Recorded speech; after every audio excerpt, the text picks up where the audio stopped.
As far back as I can remember, I always wanted to be a gangster. There's no crying in baseball! I ate his liver with some fava beans. A nice cliente. That was totally wicked! If I can change, and you can change, everybody can change! And welcome to another episode of Your Next Favorite Movie. I'm your host, Josh G. We're back with another deep dive review, so let's welcome back our recurring guest, Chad. Hi, I'm that dirty feeling you get after you stick your hand down in somebody's pants. No, wait, that didn't come out right. Oh, that's going to be fitting for this episode. Thank you for listening to me. Oh, man. Just so you guys have some clarification, listeners, Chad has been very energetic tonight, so we have had a hard time trying to start this show. And this is what we're going to get probably for the rest of the show. Really, can we go back and do a take two on that? No, we're good. Keep on going. We're keeping that. And that's Chris.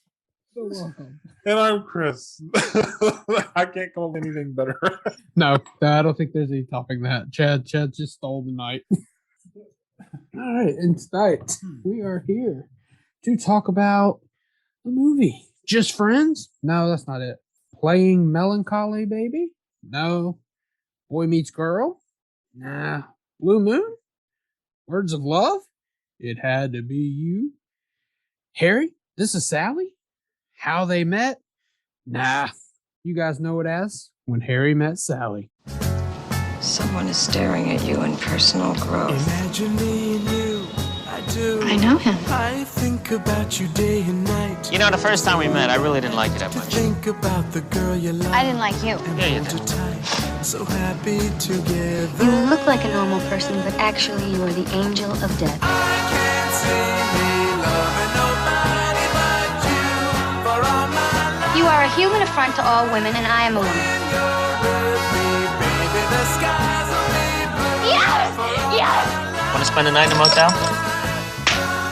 When Harry Met Sally. Yay, Josh putting in all the titles. No, I just have to say, I'm glad they went with the title they chose because all those other titles sucked. Well, supposedly were bad. I think they had a competition amongst the crew about who can come up with a better title, and they needed that because those are some terrible titles. Yeah, so they didn't have a title when they were making this movie. Nothing was really settled. Okay. So yeah, this supposedly was a competition to find out who can come up with a better title. That's what I read. All right. So When Harry Met Sally was released on July 21st, 1989. Currently has a Rotten Tomato critic score of 91% and an audience score of 89%. This movie was made on a budget of $16 million. If you didn't look it up, chat, would you care to guess how much this movie made? I imagine it was probably pretty popular. Well, let me refresh your memory. Terms of Endearment was made on $8 million and made $108 million. So, oh God, so you're asking me? I'm just asking you. Just a pie in the sky number here. How successful is that? Less successful? Because this cost double the money that movie did. I'm going to say it was probably almost as successful. I know the ballpark range. What's the ballpark range, Chris? I think it was like 92 million. 93.2, yeah. 93? Okay. So yeah. Oh, wow. Okay, yeah. So it was pretty popular with audiences. And you know what they did too for their strategy? They released it through limited release, and then they wanted to get word of mouth going to get interest, in which that worked out, and then they eventually ended up releasing the movie in other places. So they slowly opened it to wider audiences. Oh. So they didn't go for a wide release right away. All right, this movie, obviously, we get Billy Crystal as Harry, Meg Ryan as Sally. Those are pretty much your main players. You do get Carrie Fisher as Marie, and I think his name was Bruno Kirby as Jess. Okay, yep. This movie is written by Nora Ephron, who went on to direct Meg and Ryan in Sleepless in Seattle and You've Got Mail later on. And, of course, was directed by Rob Reiner, who directed such great movies. It has A Few Good Men, Misery, Stand By Me, The Princess Bride. So definitely a good resume under his belt. Yeah. And he was also an actor himself. So Yeah, exactly. I know one of his famous roles was in the TV series All in the Family. Yeah, that's right. He was Meathead, wasn't he? Yes, he was. All right, so we're gonna dive right in. So obviously, you just get your opening credits with some nice piano music playing. I didn't take any By Harry Connick Jr. Yep, he was the guy who did the music for the movie this time around. He had to be really young. Yeah, he had to be super young. Yeah. He had to be like in his 20s, I would imagine. He actually ended up winning a Grammy for this. Really? Yeah. Wow. And then, of course, there's some more facts I'm going to give you guys that I've read up on. Like, apparently, Rob Reiner, he was married to Penny Marshall, and then they went through a divorce. So his divorce and him talking with, oh my gosh, Miss Epron, forget her first name. Nora. Thank you. That inspired this movie. Oh. And then she actually ended up interviewing a bunch of people, like just a bunch of couples, even people on the set, to kind of get so some of the dialogue is stuff that she actually got from people that she interviewed, just to kind of that's pretty cool. Yeah, I mean, like, and Billy Crystal was also a big influence on a lot of the pieces and dialogues in the movie as well, and some of the ideas. So I don't know. It's pretty amazing at how collaborative it was, and I sit there and I think, even when they went to production, they were still thinking off the top of their heads and adding more to it. Because apparently Billy Crystal thought the script was pretty plain until when he read it initially and was the one who injected more of the comedy. All right, so now we get our first of what's going to be many. We get these like vignettes of older couples sitting down, basically telling their life story. Now, I thought it was the real couples. It turned out these are stories that, like you said, they were collecting. I know Rob Reiner collected a bunch, and they got actors to tell them out. So this first one is just saying that he had saw her in a cafeteria, and he told his friend he'd marry her. And two weeks later, they were married, and they've been together for over 50 years. And I was like, oh, wow, pretty crazy. Impressive. Yeah. All right, and then we get our actual story started. And we're starting off at the University of Chicago, 1977. And we see the character of Harry. He's just standing there kissing some girl and chatting. I just can't help but laugh at this because, like, Billy Crystal at this point was like 40. Yeah. Well, when he made the movie, yeah, like yeah, I'm saying the actor was like 40 years old. He's playing this like 18-year-old kid. But that's what's kind of scary because I sit there and go, man, I am the same age as Billy Crystal was when he made and when this film was released.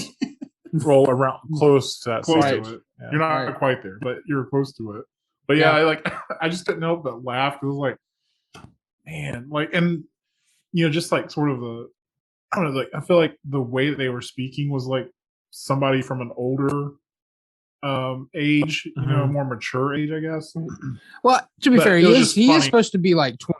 At this point, they're graduating and moving. So I'll give him that 22, 23 range. Still not much better, but he's like almost 20 years older. The actor is than his character is at this point. If you look at that movie, Clifford, Martin Short was 40 years old, literally playing a 10-year-old kid. And it wasn't like as a joke. He legitimately was playing a 10-year-old kid. Oh my God. No. I mean, I've seen crazier losing it here. Dad's losing it here. Have you seen Clifford? No, I haven't. Oh, but now I want to. I watched it for the first time last year. Yeah, it's crazy. And you got the dad from Beethoven, Charles Grodin, in it. Oh yeah. Okay. I think I remember it now. 90s movie, right? Yeah, it's from the 90s. Yeah. Okay, I think I remember it. Yeah, I think I remember it now. Oh man, I don't recall this, but I have to check it out now. I think if you saw clips, it'll bring some memories. Anyway, yeah. So they he's university, and he's kissing his girlfriend. I know that. Annoying, just grossly and annoying. They're just. He's like, I love you. He's like, I love you too. And of course, Sally drives up in her little, I don't know what it was, Pinto or something that she was driving. I want to say station wagon, but I don't think station wagon would be the right word. It was smaller than that. She's just like, ugh. Yeah, I mean, I would too. If I'm driving up to pick someone up and they're just standing there making out, I'd be kind of annoyed too. We find out that's her friend and that Harry is going to be riding with... Right? The lady's her friend. I think it's her friend Amanda, but I'm not... Amanda, Yep. And then we find out Harry's going to be riding with Sally to New York. So these are our two main characters, so we're getting into it early. We're going to go into our Who Could Have Been Who section.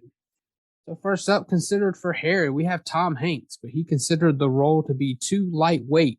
So basically, he seemed like he was above this role, which is kind of weird in the late 80s, because this would have been the year after Big. It's not like he had gone on to do Philadelphia and stuff yet.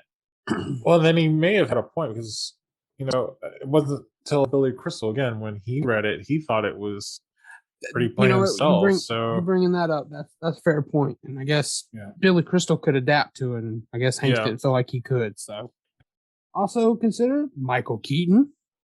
Apparently, Albert Brooks turned down the role. Harrison Ford, Bill Murray, Jeff Bridges. I don't know how far into consideration these people got. That's just what I find looking it up. Yeah. And then some people consider for Sally. Susan Day was the original choice, but she turned it down. Oh, yeah. And then Molly Ringwald was considered, and she had to decline because she was just too busy at the time. And then also Elizabeth Perkins and Elizabeth McGovern. I forgot to look. It's funny because Elizabeth Perkins was in Big as well. Was in Big with Tom Hanks, yeah. Oh, guess they want to try to rekindle that magic, or at least considered that. So, yeah, I guess that's what they were considering. You're right. All right, we find out that they're on a 18-hour drive to New York. I guess from Chicago to New York, 18 hours. And Sally's trying to figure out, should we break up the drive? Should we do 3 6-hour shifts? She's kind of like, okay, I got this figured out. She, it sounds like someone she's meticulous, I guess, with the planning of this trip. And he's just kind of like, yeah, whatever. Yeah, I mean, they definitely set her and his characters up very early, especially with their personalities. They establish it very early. I like him too. He gets the grapes. Of course. Yeah, I was like, he just starts digging right and then he just spits at the window. And I was like, I didn't realize you had the window up or at that But it shows you she's probably particular about keeping her car clean. Yeah, so she keeps the windows spotless. And he's like, oh, sorry, and just puts the window down. Like that fixes the problem. He didn't even wipe it off. I was like, ugh. Yeah. Ugh, nasty. And he just kept going through the scene, which I was like, ugh, this is gross. So Harry's needs something to talk about, so he asks for the story of her life, and she says that she's going to New York to start her life. She doesn't feel like she's done anything yet. She's going to be a journalist. And he made some comment when she said this, like, so you're going to start your life by going to write for someone else or something like that. Write about other people. Write about other people. She couldn't. She couldn't tell like what her life story was. So he's like, but yet you're going to be a journalist and you're going to tell other people's lives, but you can't tell yours. Yeah, that's right. You're right. And then he's saying that she's just too happy. She doesn't have. She doesn't have a dark side. She's trying to argue she does. And I love he's like, I read the last page of the book first. That way, if I die, I at least know the ending. Okay, that makes you have a dark side. That's pretty dark. That's that's like pretty dark, bleak look at life in a way. I like her answer too, where she was like, "Well, she's like, that's awful." She's like, "If that's all you do, then you're basically wasting your life waiting for it." Pretty good, snappy. Yeah, I love the dialogue in this movie. The dialogue exchange between them is amazing. Probably some of the best dialogue I've seen in a long while. Yeah, that's the other thing I was actually going to bring up about this movie. I thought was interesting because, I mean, really for the most part, not a whole lot really happens for a big portion of the movie. But in order to keep you engaged, I think it was really the dialogue and asking each other I guess you could say a lot of the what if questions and kind of challenging each other, being a little antagonistic with each other, kind of made it really good. And then of course their chemistry is good. Yeah, I can't really imagine anyone else other than Meg Ryan in this role because like Josh was reading those names and I'm sitting there going, I don't think anyone could play it as kind of awkward as Meg Ryan. Yeah, did. She definitely played like as he says later on in the film, like tough as like hard as nails. I guess is what he like. Mm-hmm. He's very rigid. Yeah. Which you see a little bit later. We get that early from the first bit, especially when they go to that restaurant here, that diner, I think. Yes, before we get that, they're discussing Casablanca. And she's talking about how That's right. she thinks Ingrid Bergman's character, oh my God, I can't think of her name in the movie, but should be with Victor Laszlo instead of, I can't think of Bogart's character in that movie either. Oh, you're good. At least we know the actors. We know the actors. Yeah. Of course, Good Harry, movie though. and of course, that brings Harry to say that the way he's thinking, the way the relationships are, because he's saying that they had great sex. That's why she wants to go. And he's like, you must not have had great sex yet. Oh, this is great. I love this. Oh, yeah, of course, you talk about it. Then. This is the part where they go into the restaurant, like you were saying, Yep. and then Mhm. that's where he's like, "Well, he's like, you must have not had great sex." She's like, "Yes, I have." He's like, "No, you didn't." And she's like, "I have had plenty of great sex." Right out in the restaurant, and everybody just stops and like looks at her. I think that's interesting about these two is like we see a few times throughout the movie that they have no problem saying some things out loud. And then they just kind of stop and just kind of like carry on with it. And there's a part of me that's going to go, is this New York for real? This is how Chicago people are. Anyway, yeah, go ahead, Josh. Yeah, well, no, she ends up saying that she's had sex with Sheldon. Harry just doesn't believe her. Then, the person comes over, and this is where you get another of her little quirks, like you talked about her being meticulous, because Harry just orders a cheeseburger or whatever, and I didn't write down how she did it, but she has a very particular way. Like, I want this on the side. I want this here, this here. And apparently, I think I read that was, I think Nora Ephron, that she did that in real life. That was how she did stuff. And that's where they got it. Well, that was the inspiration. It was so funny because, like, she sits there with a lot of her orders. She's like, and only a smidget of this, and only a little bit of that, and this on the side. And oh, yeah. It was like that. Because in this scene, totally describes her personality. The chef salad, but she wants the apple pie warm. Yep. But with the whipped cream or whatever. But she's like, only if it's real whipped cream, but if it's out of a can, then don't do it. She's like, we just don't want the pie. We're just like, no, I just want the pie cold. Yeah. Served with ice cream. Vanilla if you have it or something like that. She's like, and the waitress is just like, oh God. Yeah. And he's like looking at her like, are you serious right now? Yeah. You know where you are, my man? God. What was it he told her to when he was like, no, you haven't had good sex with Sheldon. He's like, someone named Sheldon is someone that you would get like, oh my God, what was it? So like I want to say like a good therapy session or something, or some like good advice. Or he said probably like way Sheldon's wrong. Not aimed at you. He's like like bed or something. Yep. He's like Sheldon, Sheldon, give it to me. Yeah. Oh, and then after they get done with the ordering, he's asking why she broke up with Sheldon. At first, she doesn't want to talk about it. Finally, she tells him about the underwear every underwear of the day or whatever. And they broke up with every day of the week on it. Because he broke up with her because she didn't have Sunday, and he asked why, and she told him, and he didn't believe her, and it was because apparently they didn't make underwear with Sunday on it or something. Yeah, something like that. So he broke up with her because he didn't think she changed her underwear on Sundays, I guess. So because of God, it's God's day. That's right. That's what because it's God's day. Yeah, that's right. Oh, so then it comes to they're splitting up the bill, and Harry's just sitting there staring at her and tells her that she's attractive. And of course, Sally's upset. Like, why are you coming on to me? You're dating my friend. She's like, I guess we'll just, we're just going to be friends. And Harry's like, we can't just be friends. Sex always gets in the way. Men and women can't be friends. And that becomes the whole thing of this movie is men and women can't be friends. Yep. Yeah. We are just going to be friends, okay? Great, friends. It's the best thing. You realize, of course, that we can never be friends. Why not? What I'm saying is, and this is not a come on in any way, shape, or form, is that men and women can't be friends because the sex part always gets in the way. That's not true. I have a number of men friends and there is no sex involved. No, you don't. Yes, I do. No, you don't. Yes, I do. You only think you do. You're saying I'm having sex with these men without my knowledge? No, what I'm saying is they all want to have sex with you. They do not. Do too. They do not. Do too. How do you know?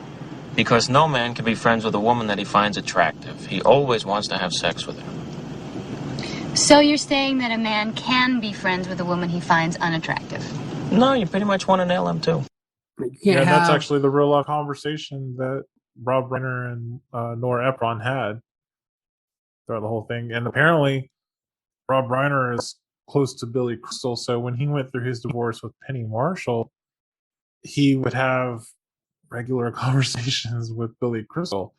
And there's a scene later on that happens that's actually picked up from Rob Reiner and Billy Crystal's regular conversations. It was one of the phone calls. Did Rob Reiner and Nora, did they have like a sexual relationship or something? No. See, No. They answer their own question with. As far as I know, no. As far as I know. I didn't read anything about them admitting anything like that. Okay, Chad, what are your thoughts on that? I think it's possible. I mean, I think you can be friends with somebody of the opposite gender. Yeah, or opposite sex, however you want to look at it, and still be friends. Yep. Because I don't know. I kind of look at that's because I don't think it's impossible either. I can understand both points. I'm a Libra, so I have to, of course, look both sides. Your scales. I know. I can't decide, but I mean that would be like saying that men will have, and there's probably some people who do this, that men will have sex with anybody. Doesn't matter what they look like or whatever the case may be. But I'm like, no, I don't think that's necessarily true either, because I think one of the first things you got to have with somebody is immediately you see them, you got to have an attraction. If it's someone that you don't really find attractive to, I think it would be really hard to just go through it. Not that it's not impossible, because there's always exceptions to the rule. And he brings that up, even the unattractive. Yeah. He's like, yeah, we want to have sex with them too. I don't know. To me, I'm like, no, I think it's possible to be friends, but yeah, absolutely. But I don't. But I can certainly understand the other's argument too, because even I can sit there, like, even though I'm gay, and my boyfriend met someone else who was new and they were gay, there's going to be a part of me in the back of my head thinking, well, is this guy going to try to that's what I mean, Chad, like, because I've had that kind of experience before, so yeah, I can see both ways. I do think it's possible.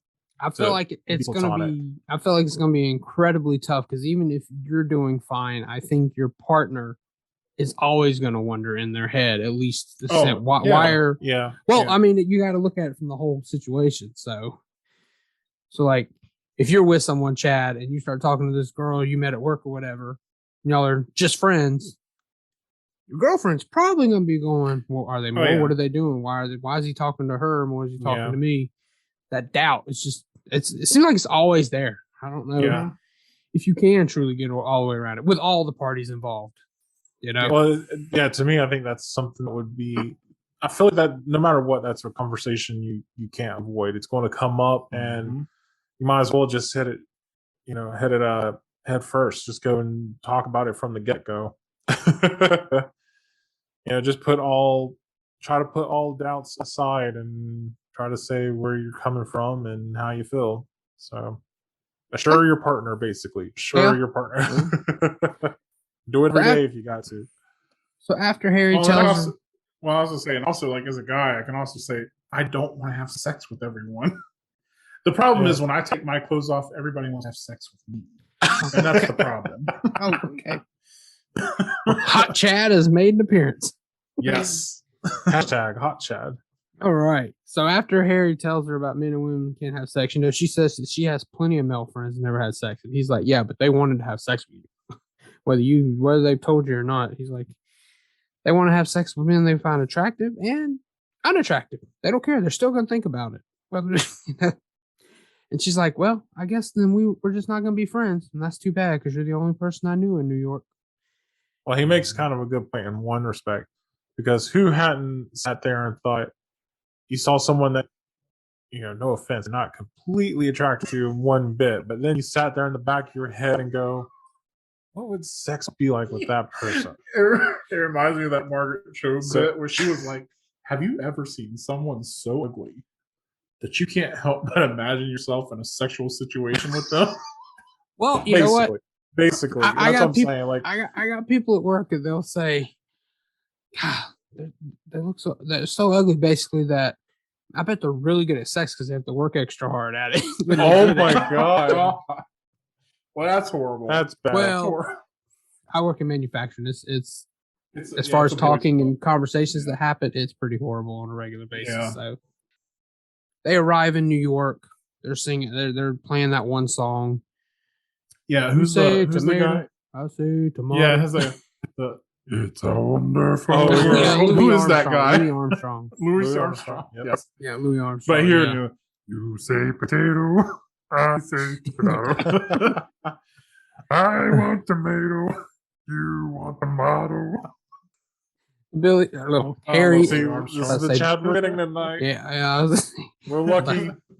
Harry pulls his stuff out of the trunk or whatever. He's like, "Hey, thanks for the ride. It's nice knowing you." Shake hands. And Sally's like, "All right, have a nice life." What did she do? She dropped him off like at the front of Central Park or something. Something like that. Like, was he going to go live in the park or something? Because he just like walks under the arch there into the park. I'm like, what the fuck is going on? It was just an awkward place to drop somebody. Especially back then, right? Back then, too, in 80s New York. I guess she'd had enough of them. I guess. Just like, maybe fuck it, I'm just maybe dropping they him had here. an argument while they were driving. She's like, "You know what? You're getting out here." Oh, man. Oh, and this is how we know. Well, he definitely liked, like I said, he liked the antagonist. He was very antagonistic. Yeah. Like, he definitely liked to ruffle her feathers a little bit. And he knew that. Yeah, you're right. He knew her buttons, if you will, and he knew how to push them. So, yeah, I agree with that.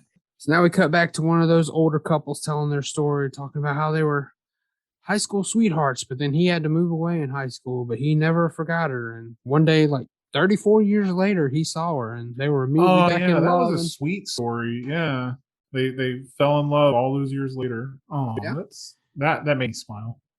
All right, now we cut, and now we got a time jump here because this is where we see. Josh is like, yeah, it's very sad. Anyway, very sad.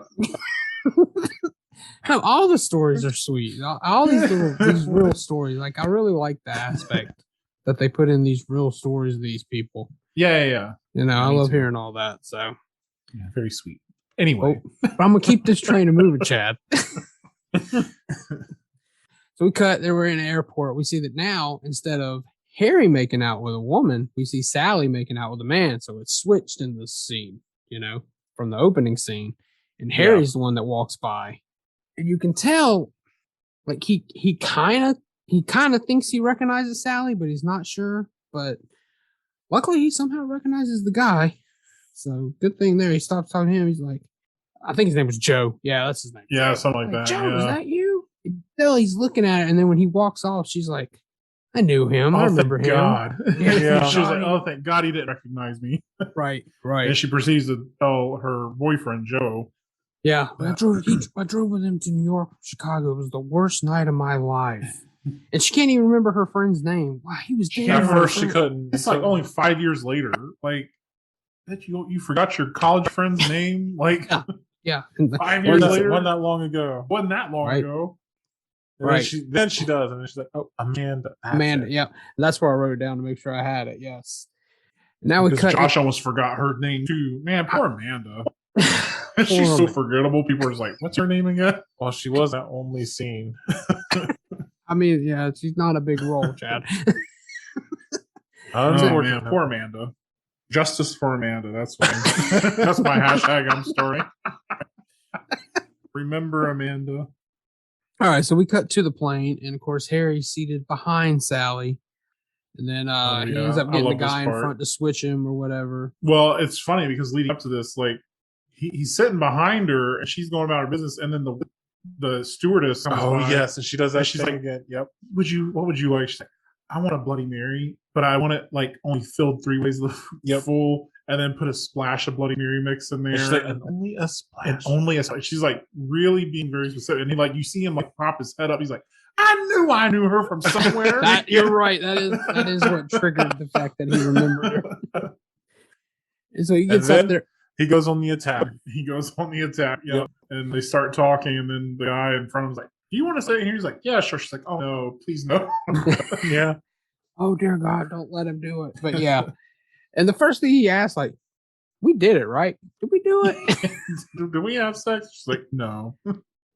No. She's like, you wanted to, but we wanted to. And you were dating one of my friends, and he can't remember the name. She's like, it's Amanda. And she acts appalled that she can't remember, even though she just couldn't remember. I was like, damn it. Man. Like you said, the writing in this is superb. I fucking love it. Yeah. And he's like, what is it you were going to New York for? She's like, he's like, when do you want to be a gymnast? She's like, a journalist. Like, yeah, I said that. Hey, and she's now a journalist. She tells him she's a journalist, and he asks how long her and Joe have been dating, and he just guesses. He's like, I bet you guys have been dating 3 weeks, and she's like, a month. How do you know that? He said, yeah, that's about the right time frame for to drop someone off at the airport. Like he knew. Yeah. Harry asks, like, are you going to marry him? And then he tells her that he's getting married to Helen, a lawyer who we'll find out more about. And Sally's surprised because she did not think this guy would ever be engaged, basically. Yeah. He seemed like too much of a womanizer, I guess.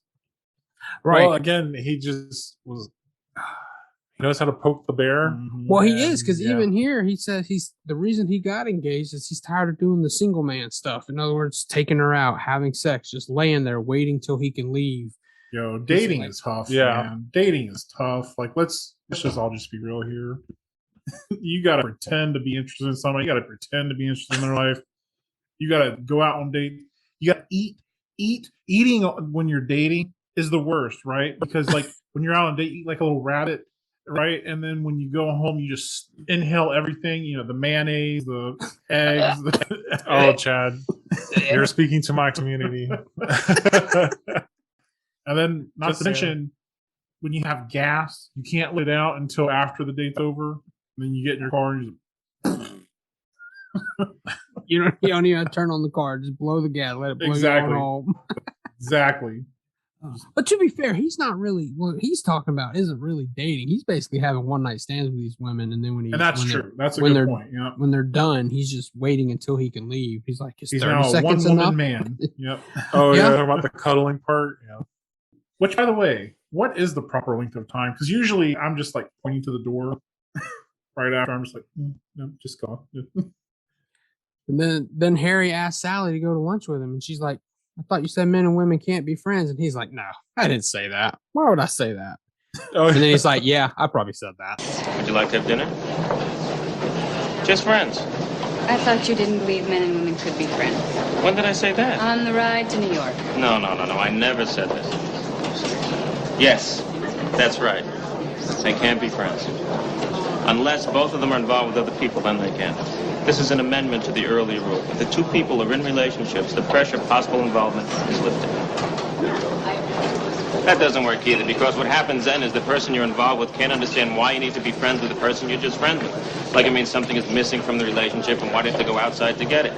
Then when you say, no, it's not true, nothing is missing from the relationship, the person you're involved with then accuses you of being secretly attracted to the person you're just friends with, which you probably are. I mean, come on, who the hell are we kidding? Let's face it.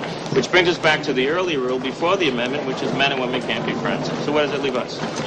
He's like, what? They can be friends if they're both in a long-term relationship. But then that doesn't work because then the partner gets jealous, which is what we were talking about. Yeah.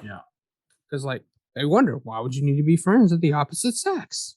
What are they missing? And that's exactly what I was going into. Because this movie I've learned, and I haven't done it yet, and to be honest, I probably won't.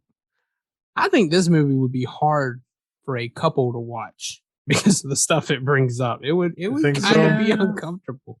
Yeah.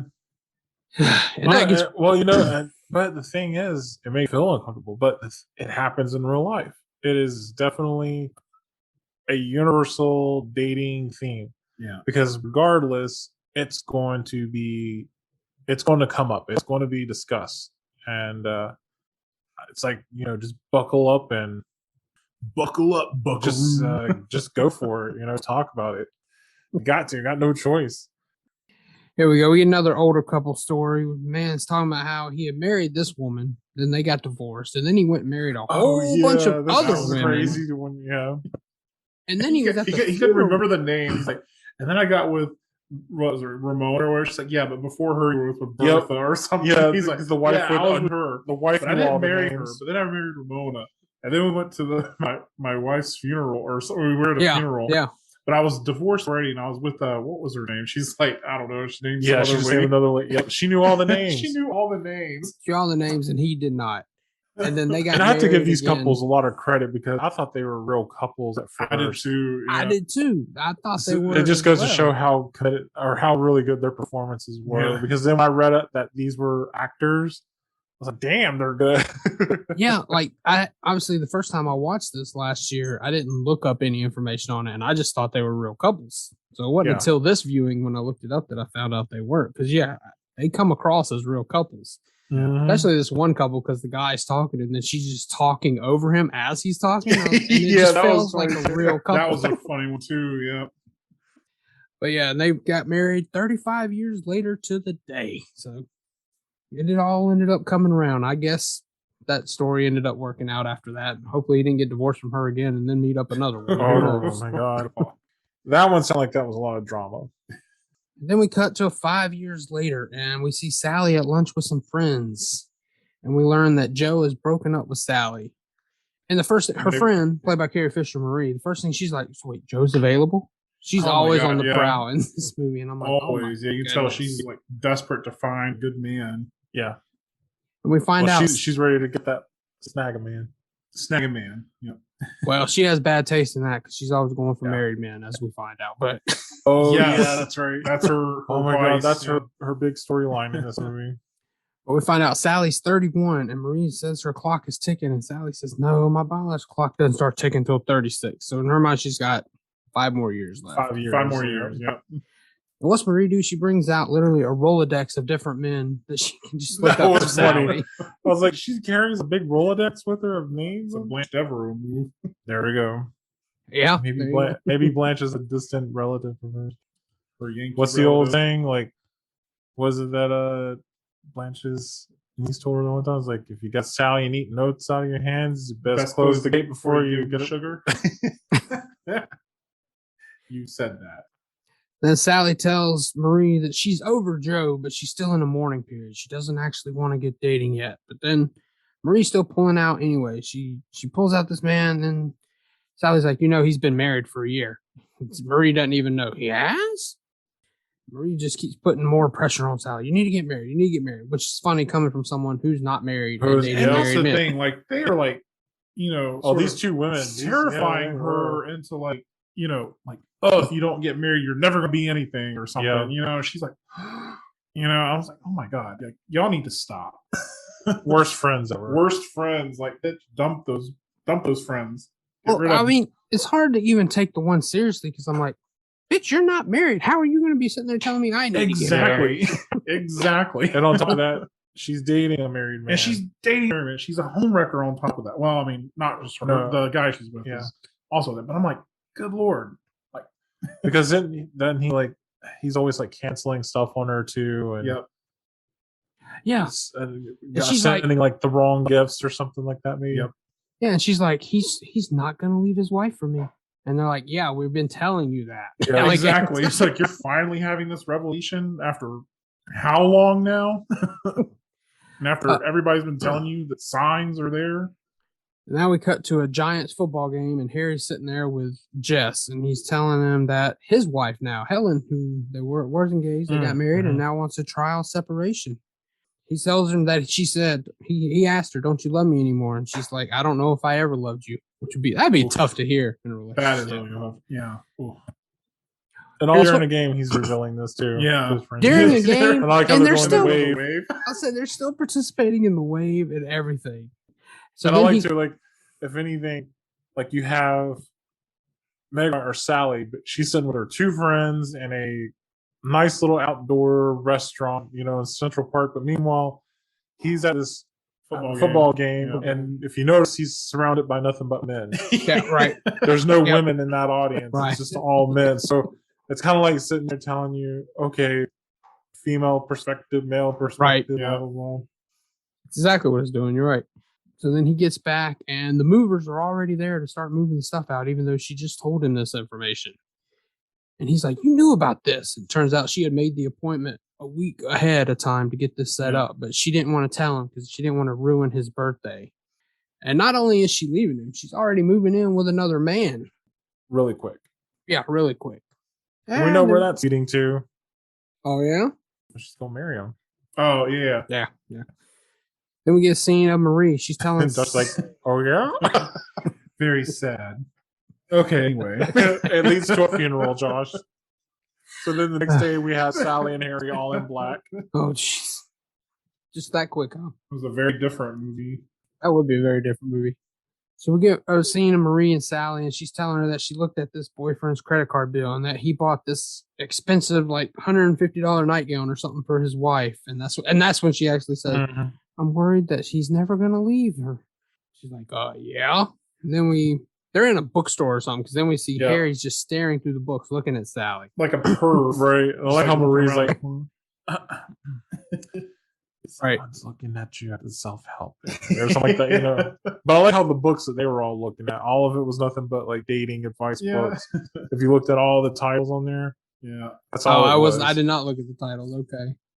It was just movie. Yeah, it was just all dating love books that they were looking at. No fiction, just dating, like actual. Well, at advice. least they weren't surrounded by fictional romance books or something. I feel like that. No, yeah, I think too. Like, I mean, the whole basis of their conversation has been, particularly between those two, has just been, well, what is this man thinking, and why is this man doing that, and does this man love me, and right, blah blah blah. I mean, it's no wonder that they would be in this self-help section with. Makes me wonder, was that book Men Are From Mars and Women Are From Venus, was that book even out at the time? I think it. Yeah, I don't. I mean, I feel like it's been around for a long time, but that's a good question. Comment below. Possibly. So yeah, and Marie notices. She's like, "This man's looking at you," and she's like, "Oh yeah, I know him. You'll like him. He's married." That was a good comeback for her. Good, snappy, witty. And then she tells Marie, "I don't think he'll remember me. We haven't seen each other in like 5 years." But of course, Harry does. He comes over.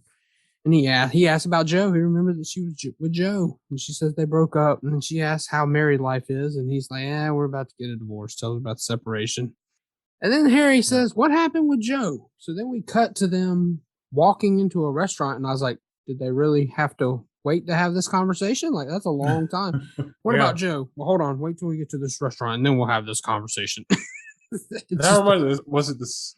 Were they wearing the same clothes? I forget now. And that's next scene. I don't know. I didn't pay attention to that detail. Okay. Shame. For shame. I'm not or was sure. it the same day? Yeah. I think it was. I think that it was supposed to be that they left and went. I think they were in the same clothes, but honestly, I didn't pay attention that well either, I guess. And so it's in New York. There's a restaurant, every corner. 2 feet away from where they were at. So. Yeah, that's true. Sally's telling him that at the beginning they both wanted the same thing, and that she has a friend, that one friend, not Marie, but the other friend that was at the table who's married and has kids. She's talking about how she's tired all the time and never gets to have sex anymore. Joe didn't want that. Joe does not want that life. He does not want kids. He does not want to be married. And so that wasn't going to work. He wants to have sex on the floor. He wants to be able to take off to Rome at a drop of a dime. Right. Yep. Right. And I thought that was pretty funny because she broke up. This is the point where they are broke up again, right? So then, like, he asked her too, eventually in that conversation, how was the kitchen floor? How was the sex on the floor? She's like, it didn't never happened because the tile was, like, it was all cold tile or something. It was all rock or something. I got like the feeling it was actual like kind of gravel or something that they had. I was like, yeah, that would be pretty hard to have. Yeah. I don't blame her. In that case, that's where you just go to the table and do it on the table or on the bar, like the counter. There we go. Do it on the counter. There you go. Just that could be fun. Bowl of fruit off there and go to Chris, town. any personal stories, Chris? I feel like there's a personal story there. Oh, honey, I can give you a lot of personal stories. I can give you a lot of personal stories. Say your sex column, Chris. Outside on top of a mountain. I just meant in the kitchen. Um, in this situation that relates to this exact situation we're talking maybe about. not so much the kitchen, but living room. Oh, okay. I thought maybe you got your ass put in the sink or something. I didn't know. Got your No, ass nope. That oh man, that's so romantic and attractive to think about. Oh, let me put your ass on sir. Oh, you never know with you, Chris. I never know what to expect. So I'm trying to say something, Josh, where it's like I just figured I'd ask. Let me just make sure that this is a clean ass. Dunking in the water. Wipe them. Look, there's no judgment here. That's the right. sink- No sex in the shaming. sink, Chris. You slut. All right, so now we get Harry and Sally walking down the street, and Harry's like, "Hey, at least we got the apartment. Like that's a good thing." And then, No, but you know what? He did have a really good advice though for the apartment, which was About look through the the obituaries. obituaries, yeah. Yes, in Wait. New York City, look through the obituaries. Oh, okay. Yeah. You're right. I totally forgot about that because it now comes to my mind where they were looking through. Yeah. And I was like, why are they looking at the obituary? I remember when I was like, but yeah, now that makes sense. Duh. Yeah, so good advice. Look for Look any through the dead people, then go to their apartment. That is really good, actually. And see if it's available. There you go. Yeah, and then Harry's telling Dude, her I have that- to say though, I do love Harry's apartment in this. Yeah. Oh That my is a nice god, one. I love that apartment. I was like, I want an apartment like that. I don't want to know how much that apartment costs in New York City. Oh, so- I know, right? Well, it was in the 80s. It was more affordable. Nowadays, Oh, yeah. you're talking like $5,000 a month, probably more. Whew. So Harry's telling her that the first time they met, he didn't really like her, and she said, "Yeah, I didn't like you either." And Harry's like, "No, you did." I'm like, he's just an asshole every time. A little confident there, sir.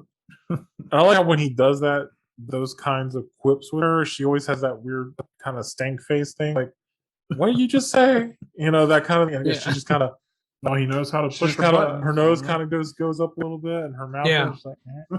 Oh yeah, Meg Ryan's adorable in this movie. Yeah, I don't she think is. you could be any more adorable Yeah, than Meg Ryan yeah. in this movie. My goodness. So, like, because she has like that, I don't know, is there humorous awkwardness Yeah, Right. to her, and that's what I was saying. Like, I can't. Some of those actresses that they considered, maybe I just couldn't picture anyone else other than Meg Ryan for. Yeah, I'm kind of with you For on this that. one. I think she was perfect for this. Yeah. And Harry says that she was uptight back then, but now she's softer. And Sally's like, I don't like these backhanded compliments you're giving me. Which I don't blame her. Like, I don't blame her. Fine, then you're. but you know what? Hard as nails It's or part of something. his. I think it's just part of his humor, and she just hasn't quite got used to it over the Yeah. years until much later. When they Right. become friends. And Harry does a sweet thing here, though, because he asked for the statute of limitations on an apology. So that's, saying, That hey, is can I cute, still say yeah. I'm sorry? So it was a good thing. And Sally asked him to dinner for that. And Harry's like, Yeah. you're the first woman I found attractive that I don't want to have sex with. Not really. Once again, a backhanded compliment. Right. And she just responds, "That's wonderful, Harry." But Chad, you'll get a kick out of this because it reminded me of this where it reminded me of the episode of Home Improvement where Tim saw, I think, Jill's sister naked. Oh yeah. Oh, it's his sister-in-law, right? Was his sister-in-law? Okay, it was his Yeah. sister-in-law naked. From his brother. From his brother. Yeah, he saw his brother's wife naked in the shower. Yep. Yeah. And Jill ends up saying something about what if they saw me naked? He's like, "Oh, nobody wants to see you naked." And she like turns, she's like, She she's like, thinks sorry, Tim. Yeah. nobody but me wants to see you naked. And that made it even. That made it like somehow Worse. worse. But you know what's funny, by the way? A little side note. That girl that played his sister-in-law is actually who played the final girl in Friday the 13th Part 8. Oh shit, that Oh. totally was her. Oh, Yeah. shit, Oh. that is her. Damn. Thanks, Yeah. for that, Chris. That's awesome. Well, I don't know why, but for some reason I was going to pull Friday the 13th history and blah, blah, on Wikipedia. Came Those across late the actress and then kind of looked at her filmography and I was like, I thought she looked familiar. I was like, that's her on Home Improvement. Yep, you're right. Now that I picture, that is her. Okay. And what All I right. really thought was funny too was when Tim was telling Wilson about it, and he was like, "Yeah," he's like, I just have to think of it like looking at my grandma naked. Although grandma never looked that good though. Exactly. I don't think that's gonna work. Oh, man. Sorry, tangent. All right, so now we cut to our next older couple story, and this is the one where he's telling the story that they were born at the exact same hospital, only 7 days apart. They grew up only 1 block from each other, and for 6 years they even worked on the same building but on different floors and never met. And then they randomly met in an elevator in Chicago, and he rode up 9 extra floors just so he could keep talking to her. Oh, yeah, that's right. Gotta love all these stories. It's like these little cute little stories. Yeah. And they're quick ways to break it up. It's nothing too long, doesn't overstay its welcome. It's nice little breaks in the movie. And think it would have been a little bit better if they were the real people, because that's what I thought they were the first time. Yeah. So finding that out kind of takes down a little bit, but it's still, the stories are legit. So, and we get Harry calling Sally, and she's watching Casablanca. And Harry's like, would you still choose Victor Laszlo? And she's like, I never said that. And he's like, you totally said that. So it's just like him denying that he ever said the men and women. I love that they do that throughout the story. They both do something, then they both deny it. You know, it's opposite. Him kissing her and then her kissing the man at the airport. And then him denying what he said. Now she's denying what she said back then. And he asks her, are you sleeping okay? And she's like, yeah, I'm sleeping fine. But he says, you know, she seems like she's dealing with the breakup well. And her, I guess because of that tough exterior, maybe, but she's dealing with it fine. She's sleeping. He admits he's missing Helen. He's he's having a hard time sleeping. Meanwhile, she's going to bed early. Poor guy. Yeah, and one thing I do like about this scene is because it's a split screen, right, of them. But even after she turns off the light, and her side of the screen is black, it still shows him and it continues until that fades out right there. Yeah, and that's the scene actually that Nora Ephron got from a story about Rob Reiner and Bill Crystal, because that's actually how their conversations were after Rob Reiner got divorced from Penny Marshall. They would just have nighttime conversation, just go on like that. That's how it would go. So Sally was talking about she went to bed early, and Harry says, that's the good thing about depression. You get to catch up on sleep. I was like, oh, that's rough. That's all you that hit do. hard. I was like, oh, I feel that. I feel that. No, I feel for that too. Yeah. My phases. And Harry's telling her how he still sleeps on the same side of the bed. He just can't bring himself to move over. And I think she says she's doing fine with that. Like, it's not an issue for her. Yeah, she said she finally moved on to taking up the whole bed. Right. And he's like, oh, I can barely get one leg over. Or he said, I'm happy I'm able to move one leg over. So, and then he's sitting in his apartment just reading the book. It shows her doing some exercise class. They're having lunch. Shows Sally dropping off some mail. And Harry's once again saying he misses Helen. And Sally tells him she misses the idea of Joe. She likes the idea of having a man in her life, but she doesn't miss Joe himself. Which, makes sense. He didn't want what she wanted, so it'd be hard to keep missing that person. But like I said, she's dealing with it a lot better than Harry is right now. And now we get them, and I love this. They're both watching Casablanca. It's through the split screen. At first, I thought they were sitting together, but they're not. They're sitting on a split screen, talking on the phone as they're watching it. Mm-hmm. That was pretty cool, each in their own bed. And Harry says he's coming down with something. Maybe a tumor. I was like, go to the dark place. Yeah, it's like, well, if you feel that way, go to a doctor. Oh, no, I messed up. This was the scene where he's like moaning after she hangs up, right? Yes. Yeah, this is where, because she lets him off. Yeah, I got that earlier scene confused with this. Oh, you're good. Yeah, because this was a really good exchange. Yeah. Right, yeah. Like you said, she lets him go. She just goes to sleep, and he's just sitting there. He can't sleep. He still can't sleep. He's sitting there. Like I said, get more scenes of Harry and Sally. They're walking. They're talking about their dreams they had, like their sexual dreams. And Harry's saying that he's making love, and for some reason the Olympic judges are there. And he gets a 9.8 from the Canadian, and he gets 10 from the American. And randomly, his mother is disguised as an East German judge and only gives him a 5.6. And he's like, must have been the dismount. You know what I'm impressed with, though, with him, is that he's able to finish his sex dream. I've never been able to finish a sex dream. That is impressive. I agree. Has anybody here ever finished a sex dream? Because I have. I've come really close to my dreams when moments like that. And then when I would wake up, I'm like, damn it. You try to go back to sleep, and you're like, fuck. Go back to sleep, and next thing you know, it's a horror dream, and I'm getting slashed, and I'm like, damn it, no, that's not what it is. Oh, I said it's a hard dream. I was like, oh. Yes, it's a hard dream. Right, a horror dream. It's a hard dream. Harder. You gotta roll those harder. Harder. Wait, no, harder. I said harder. So now we get Sally's dream, and it's been the same. It's been the same one since she's 12, which is kind of crazy to have this dream when you're 12. I found this also impressive. Yes. She's standing there with a faceless man who rips her clothes off. I'm like, wait, when you're 12? Yeah, exactly. When you're that's kind of scary. I can understand if you're like 16, 17, something like that. But when you're 12? And that's an erotic dream? That sounds kind of cool. But Jack goes to your point that she said that's it. That's all it is. So obviously her dream isn't finishing either. She just has this very quick thing. That was pretty I'm like, funny. no, I can relate. Like when Billy, he's sitting there, and, Harry, he's like, then what happens? She's like, that's it. It's like, well, damn, that's anticlimactic. Very much so. Very much so. But yeah, I was with you, Chow. I was like, at 12? This is kind of disturbing at 12, honey. Yeah, I don't know if I ever had like erotic dreams when I was that young. Well, but that's still maybe impressive. depends because puberty starts around that That's time. true. And That's true. And girls do start early.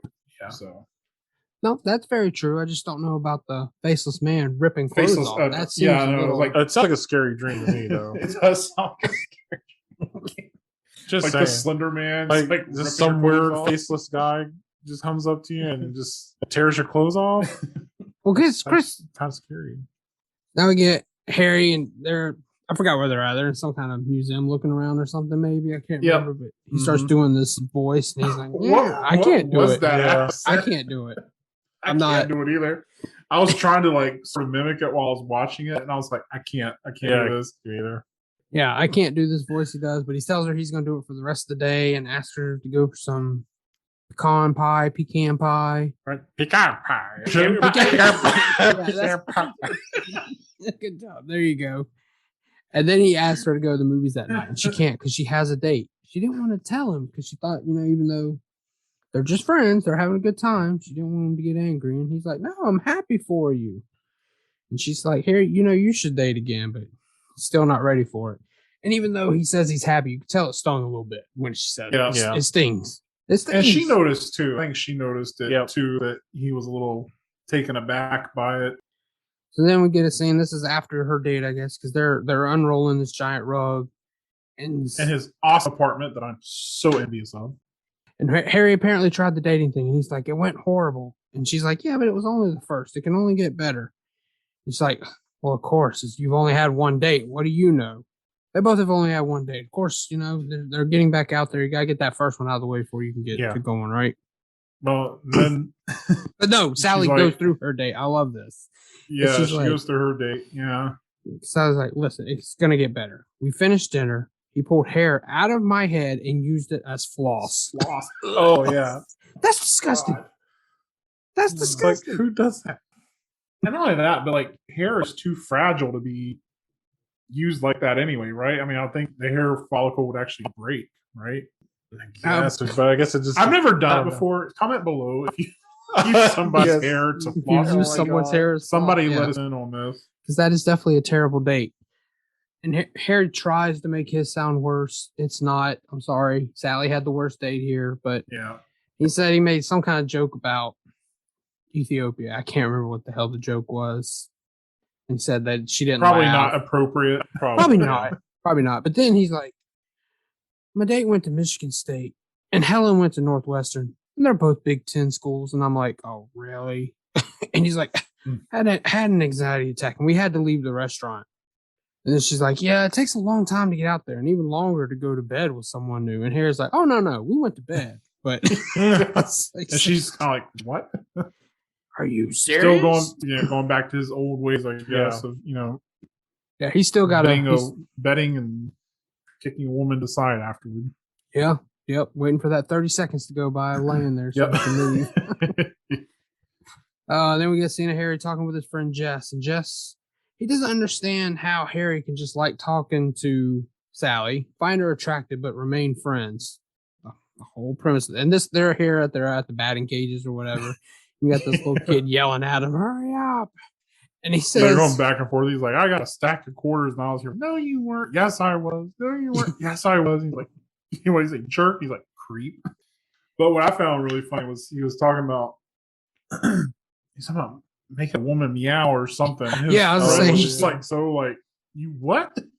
Yeah, he said that, and that's what he says there. He tells Jess that he can tell Sally anything, and he tells the story about making a woman meow that he had already told Sally, but this was the first time Jess was hearing it. So yeah, and he's like, he's like basically, how did you make a woman meow? Yeah. We don't get that story though. I want to know the actual story. I want to know the story too. We don't actually. I want to sit there and go, well, how did the meow sound? Was it just Chris needs details? Chris, we're not there yet. We're not there yet. We're not there yet, Chris. That's coming. That's coming, Chris. Chris is coming early. A pun. Josh made yay more puns. Chris is coming early. Oh man, Josh is ready to bust. All right, so we get yet another scene of Harry and Sally eating, and Sally's annoyed that Harry just gets up and leaves these women. Well, here we go. She thinks it's a. I forgot we're right here. Crap. Actually, Chris, you did it at the perfect time. Actually, so. Whew. Okay, here we go. So yeah, Sally says that she's telling Harry that some women do fake orgasms, and of course Harry's no, not with me. They don't. That's not true. It's like, of course you're a man. Of course you're gonna think like that. And Harry's like, no, mean? I can tell the difference. And in the original script, this was actually just going to be them talking about orgasm. This was Meg Ryan's idea to do the actual orgasm scene, which I think is brilliant. Of course, she's performing the orgasm. Everyone's looking. And she just stops and goes back to normal. And then you get, I love this part because the older lady at the next table is Rob actually Reiner's real mother. Rob Reiner, yes, Rob Reiner's actual mother, Estelle. I'll have what she's having. I mean, the famous line. The famous line. That was quote. Yep. I'll have what she's having. All right. Uh-oh. And it was voted number 33 on AFI's best 100 movie quotes. I wanted to get that in here. All right, Chad. So. This was Chad's idea, everyone. And before we get started with this, Chad, I want to ask a question. When we do this, are we orgasming as ourself as men? Are we supposed to be replicating what a woman might sound like? How are we doing this? 'Cause we're three men. Are we just? Well, I guess just. First of all, let's let the audience know. It sounds like basically we're going to have an orgasm sound off. And what I'm gonna do, and I'm gonna get the answers from Chad, and I'm gonna put in a clip. And I would assume it's your own orgasm, like how, how you would react, or I mean, men can have really eruptive orgasms, so why not? Oh man, this is putting on the spot. Thanks for bringing this up, Chad. So this is how we're gonna do it. Oh god, we're gonna do ours. And I'm going to put it on Twitter as a poll on who does the best. Since we're oh, man. Just what I need for my internet trail. Thank you, Josh. Just so you guys know, Chris has his DMs open. No, don't even go there. This is going to be horrible. Before we get started, let's play Sally's orgasm.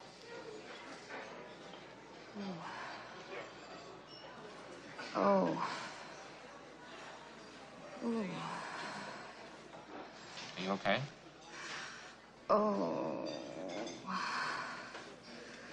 Oh, God. Ooh. Oh, God. Oh.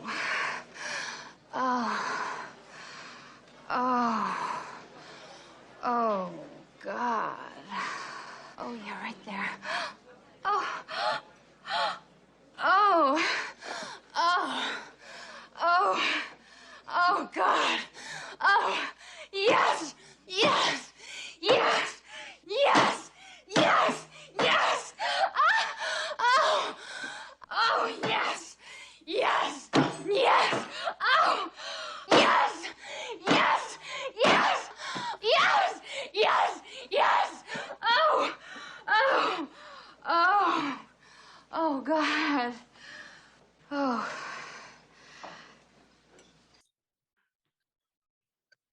Chad, go first. Oh.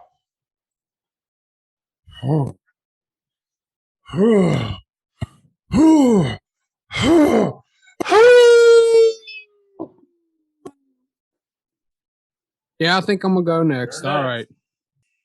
I'm going to go ahead and get this one on out of the way. Oh. Oh. Oh. Oh. Oh, yeah. That's it. Now I want to go to sleep. And now you go, Chris.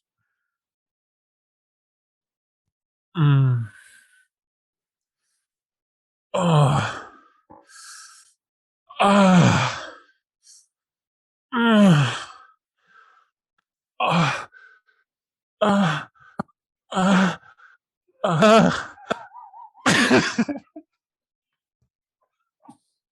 Chad got me there. Oh. Stop. Sorry. That was doing so good there too. Chad ruined my orgasm.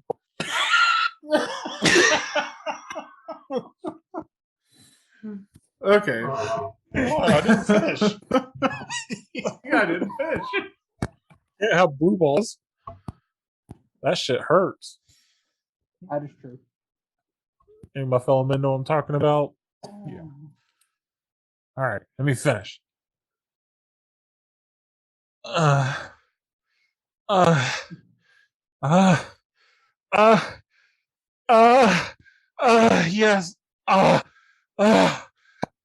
Yes. Yes, Daddy, yes. Oh,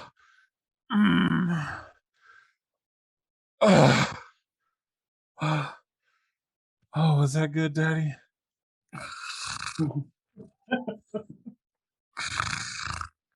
Oh, Lord.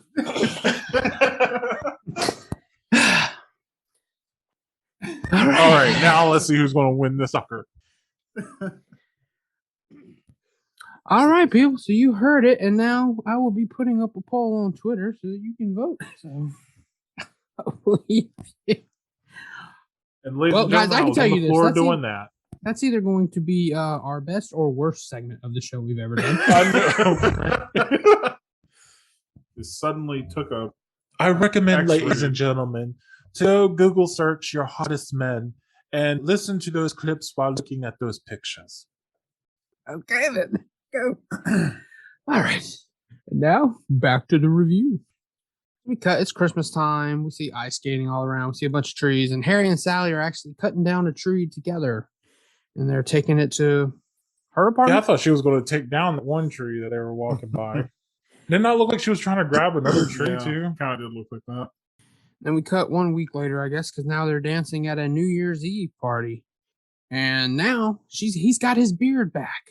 He had it. He goes in between having the beard and not having the beard, having the beard, not having the beard throughout this film.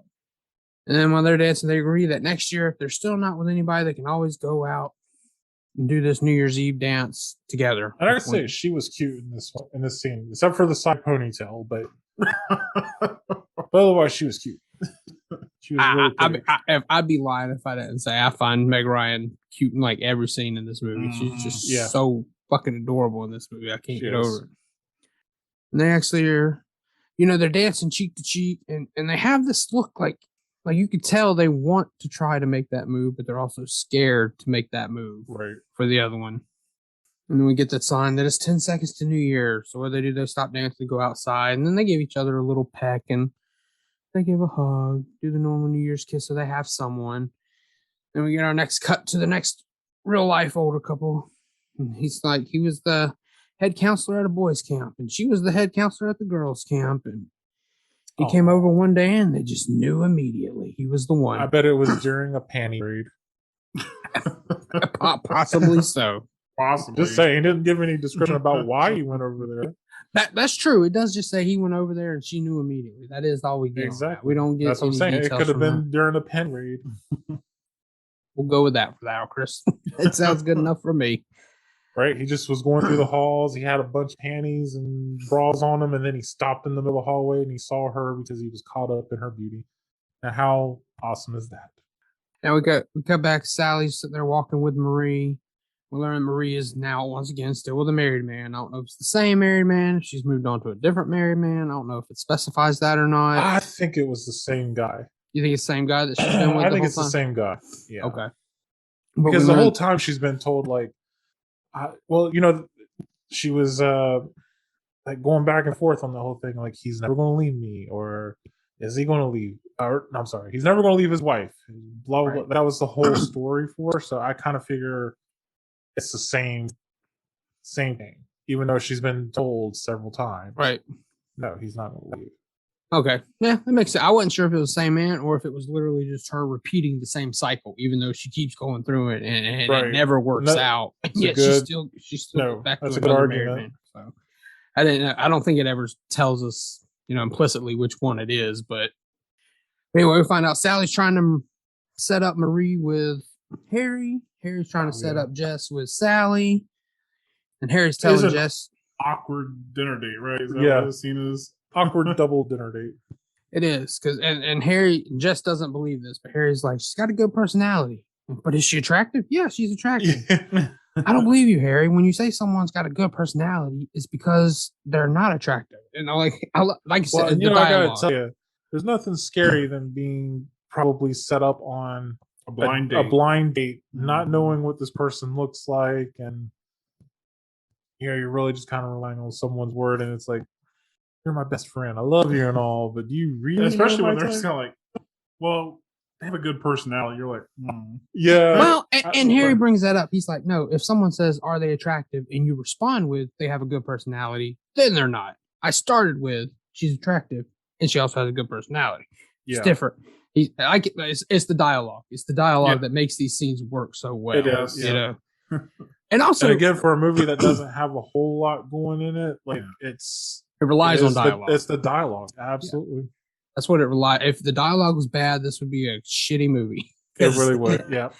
If the dialogue doesn't work in a movie like this, where not much is happening, the whole movie's going to fail. But it excels. I looked it up. It didn't win any Oscars. I don't know what it lost to that year, but this seems like a movie that should have won a Best Screenplay Oscar, if nothing else. Yeah, it was nominated. That's for sure. Yeah, I did see it. A lot of other nominations for screenplay, so I definitely know it. At least got recognized, though. Yeah. And so like you said, all right, Chad, you want to take it? You said the double date dinner. You want to talk about it? Well, yeah. So they're sitting around this table. Harry's trying to talk to Sally's friend Marie, and they're just kind of going on, and you can tell that Sally and his friend Jess, they're trying to. You just tell that like nobody in the scene is really like gelling or anything like that. It's very, very cold. But you see Harry and Sally, who are just constantly looking at each other across the table. You can tell that they're sort of bored with their respective dates. Well, and then I think they're also being worried because they're thinking of their friends, and they're wanting their friends to feel good on this date and stuff. But it's really weird because they're also, I think they know internally they like each other, but this is the way, in order to maintain their friendship and what's good about what they have, they need to make this work. But obviously it's not working, because then we find out that Marie ended up reading an article that Jess had wrote, and she just absolutely loved it. She quoted it. That's where it first started. She quoted a thing from his article, and he was like, "Oh, I wrote that." And she's like, "Holy shit! Like, I can't believe I never." And then you just tell that those two just that's where it all goes. Yeah, because smart. I have the specific. She's like, restaurants were to people in the 80s what theaters were to the people in the 60s. Yes. And just like, I wrote that. And Marie's like, really? Because that's like the first time I've ever quoted a magazine, and it happened to be his. But also, and she said it changed her life too. Yes. But it starts off. I love that it starts off like they're supposed to be on this double date with each. And the first thing that Harry does is he tells Jess that Sally is the best orderer around. She knows how to make the order so perfect that it'll be better than the chef even knew it could be. Which I'm sitting there thinking like, I don't know if that's probably the best thing. It's kind of showering your friend with compliments. Right, and they know. Like, I'm also like, they're such good friends. I don't understand how these people have never met each other at some point. Yeah, like Jess hasn't met Sally. They've been together they've known each other for so long. Like when we meet her at that 31 age, it seems like they stay together for a while after that. I know even at the New Year's Eve party. Good opportunity to have met before. Yeah, exactly. So what New Year's Eve party are they going to that these friends just don't go to? Like, what are they doing? They're not married or anything. It's only that. I tell you, if I was Marie, I'd be sitting there going like, "You sure nothing's going on between you and Harry?" Like, I think you and Harry see a lot of each other. Y'all see an awful lot of each other not be like, maybe y'all ought to give it a chance. And that's the other thing. If you know, honestly, if I'm Sally, if I know Marie's the kind of friend she is and I know what kind of men she goes to, I wouldn't want to set her up with someone who I consider to be my best friend. No, She's I not going to be wouldn't good either. for them. Yeah. Nope. So it's almost like you're doing it to make yourself feel better, but you almost know it's not going to work and you want it to fail, maybe. Exactly. That's what I'm saying. Like, I think it's just internally they want to be with each other, but they're scared of doing that because they're scared of ruining the friendship.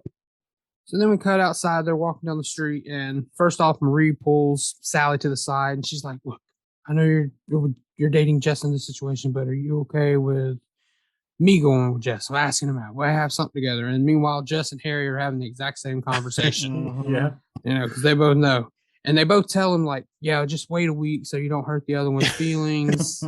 But then Jess is like, "All right, I gotta go. Want to get a cab?" And Marie's like, "Yep, let's go." And then they jump. Yeah, they just jumped right. Because it's like the old age adage, your friends are going to, they meet somebody at the club or whatever. They're like, "Go, you can find your way home, right?" Okay, good. Yep. That's fine. I mean, that's just the law of the jungle. Yeah. Yep. Now we go to our next older couple. This time it's an Asian couple because it plays a part in the story because it was the whole, he was assigned this woman or whatever, basically, which I don't agree with that the way it'd be in marriage, but it is their culture. So, but instead of just marriage, an arrangement, that's the word. Couldn't think of fucking arranged marriage. Jesus. Not deranged, Josh. Yeah, not deranged. Did I say deranged? No. Oh, okay. I thought I said deranged. I was like, oh shit, I'm messing up real bad. But him not being content with just having arranged marriage, he sneaks off to her village to make sure and would watch her. I know he watched her wash her clothes. I can't remember what else he was watching. He was watching to see how she acted, basically. How she acted, and then also how she looked. Yeah, because you're right. It was also he wanted to make sure she looked pretty. And he emphasized, he's like, yeah, she was beautiful to me, and I fell in love with her there. So it was very sweet. He agreed to marry her, and they've been together 55 years at the time of the story. So there you go. Yeah, they were. Now that we get cut back to Harry and Sally, I guess there's some kind of like electronics store or whatever. They're trying to find a gift for Image. Yeah, I like this scene too. This was a really good one. They're fine because Jess and Marie have moved in together at this point, so they're really hitting it off. So that seems to have worked out. They're getting a gift for a housewarming gift. Yeah, they're getting a house. I'm guessing a housewarming gift, right? And Harry sees this karaoke machine, so he starts, and I mean, it works. Billy Crystal's known for singing. He always sang at the Oscars as host, so he's known for doing it. He's singing Oklahoma. Yeah, so, the Oklahoma. I like how it song, starts off and he's like doing that thing. That he puts his fist on on his hips and he's going up and down, bobbing up and down the saddle thing. Hey, he's a showman. He's a true showman, and he gets to show that off in this scene. So, and then all of a sudden he just stops. He stops when Sally starts singing. I should point that out. Sally starts singing, all of a sudden he just stops, and she's like, she's off key, of course. She's not able to sing as good as he. And I like when he stops. She's like, "Oh my god, it's me! It's my voice." Oh my god, I hate my voice. But hey, I'd be in Sally's shoes, so look, I can't sing either. So there you go. But no, it's actually that he sees Helen, his ex-wife, and she's approaching him with a new man, her husband. Yeah. Yep. Or new beau or new husband, whoever. Of course, he's sitting there wondering, like, wait, she threw me away for that? For that guy? Because he's a much older man. Yeah. You're right. He was a little bit older, yeah. I guess you're right, yeah. They were dressed kind of older. She looked kind of older in her dress. She looked older. I mean, they were dressed, like very mature. Very uppity. So then Harry introduces Sally, not as his girlfriend or anything, but I would think Helen thinks of her as that, like it's got to be his new flame or something. Yeah. She asks how he's doing. He says he's fine, and that's pretty much it. That's pretty much the conversation. It was a very short conversation, very short, and you could tell just awkward. That tension was palpable. And then the first thing when they're gone, she's like, "She looked weird, didn't she?" Like she looked weird. Like, I never knew her. It sounds like I've never seen her before, Harry. What do you want me to do? And then Harry, he's like, "Well, trust me, she looked weird." Yeah. Well, not only that, he says, "Yeah, it looked like she's retaining more water these days." Oh yeah, that's how she's like, "Oh my god, like Harry, stop it." Yeah, because he's like, he's hurt. He's still hurt. It hurt him to see her. He felt like he needed to get some things back up. So and we see that too because then it carries over to the next scene where they're at their friend's house, I believe. The next point, right? And Jess is like showing off that horrible wagon wheel coffee wagon table wheel thing. top. Yes. Yeah. Oh my god. And he's like trying to get opinions. He's like, "Well, she hates it. What do you think?" And of course, here he's just kind of like, "Yeah, it's great, whatever." And he's like, he does it first, but then he compares it to his relationship with Helen. So I forgot what he said exactly. He compares it. Chris, do you remember? I like how. Oh no, I'm actually sitting there thinking because I was sitting there thinking for a second where they asked Sally and Sally's like, yeah, they ask her opinion. She's like, no. And then they're Jess and Marie, right? Yeah. Marie, yeah. They're like bickering back and forth. She's like, I'm just trying to make you have good taste and blah blah blah. And I'm like, oof. And he's like, there's nothing wrong with my taste. She's like, I know. She's like, but just sometimes some people don't have. The taste is not refined or something like that. Yeah, it was a really good workout scene, but and it really focuses on, of course, Harry there for a second, who's you can tell at that point he's just annoyed, preoccupied. Yeah. In fact, he ends up storming out. Yep. And he's like, this is what it starts out with. It's cute and blah blah blah. Yep. But then you're gonna be bickering over $1,000 later over this $8 fucking plate. Yep. Yeah. He's like, be sure you write your name in every book that you have. Yeah. So like, do me a favor right now. Write your name in every book that you have before you forget. Yeah. And then he just storms out, and of course, Sally goes after him. He just saw his ex-wife, right? And this is a really good scene between them too, because I think it kind of sort of takes their relationship to the next level.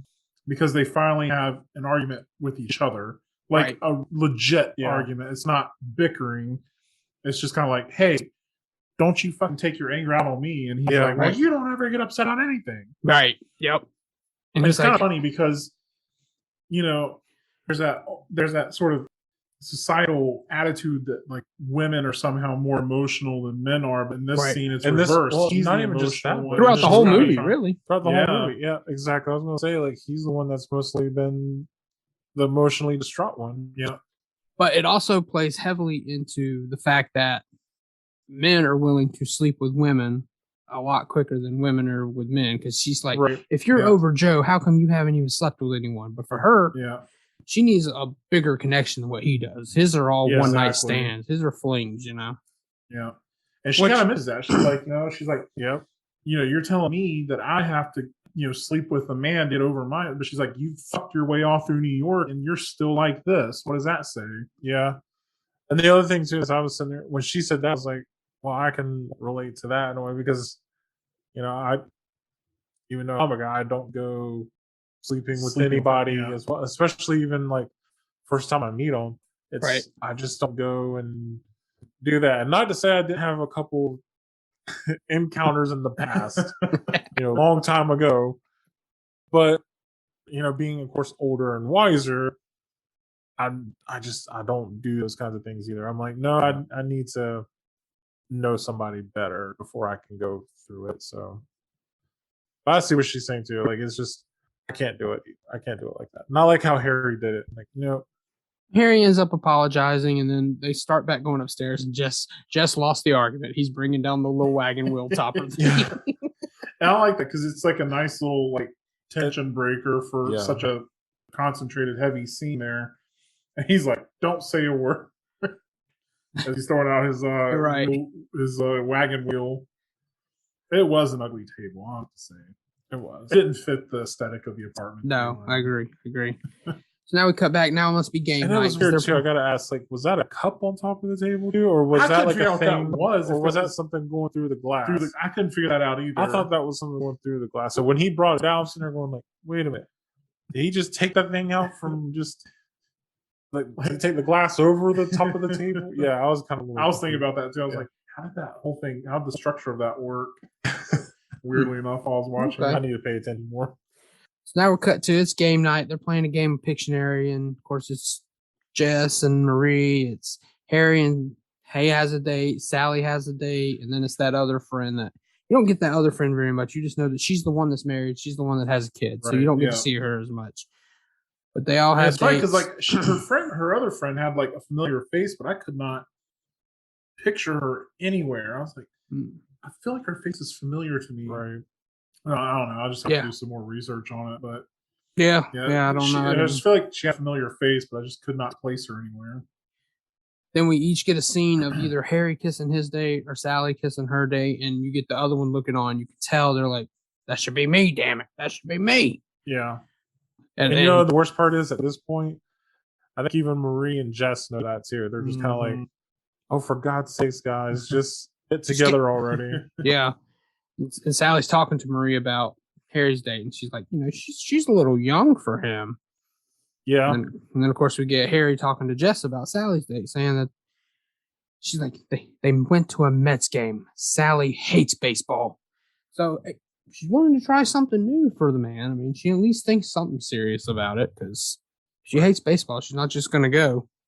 All right. And then we get Harry's at home. He gets a call from Sally, and she's crying. This is the first time we see Sally break down. She's been tough this whole time, but she finds out Joe's getting married. So, of course, he has to go over. She's using a tissue. And this is the guy who said that he didn't want to be married. And that's the thing. And we'll have that. Yeah, I think they'll bring it up. Yeah. But first, I love Sally's using the use of tissue. She like takes one little wipe with the tissue, throws it in the floor. I'm like, oh, that's gross. And that's gross. one thing I liked about this is the blocking with this scene when it goes from when he first comes over to the apartment. You see like little movement there. It goes from the living room into the bedroom, and then in the bedroom, he's like I said, like she's going back and forth, and she's just taking a tissue, wiping, throws it on the floor, talks, grab another tissue as the same thing. Yeah, it's really well done. Yeah, and this is where, you know, we find out she's upset because of what you just said. He didn't want to marry her, but he's willing to get married. It was what was wrong with her? Yeah. Why did he not want to marry her? Yeah. And that's a crushing thing. Yeah, it is. Really I mean, you do. It could just be a time thing for him. He needed to mature more, and you know. But as the person that was the recipient, she's gonna feel like, you know, it was something had to be wrong with her for him to do it later on. Yeah. Yep. She's like, she's worried about being 40, which Sally's scared that she won't be married by 40. Yeah, but she's got 8 years to go. Then she said she's talking about Charlie Chaplin, how he had kids at 73, and Harry's like, oh yeah, too old to pick them up. Yep. And she was saying like it's different from men because you guys go and make babies their whole life, right? But he's got a point. If you're having kids at 73, yeah, what are you really going to be able to do with them though? At that point, Yep.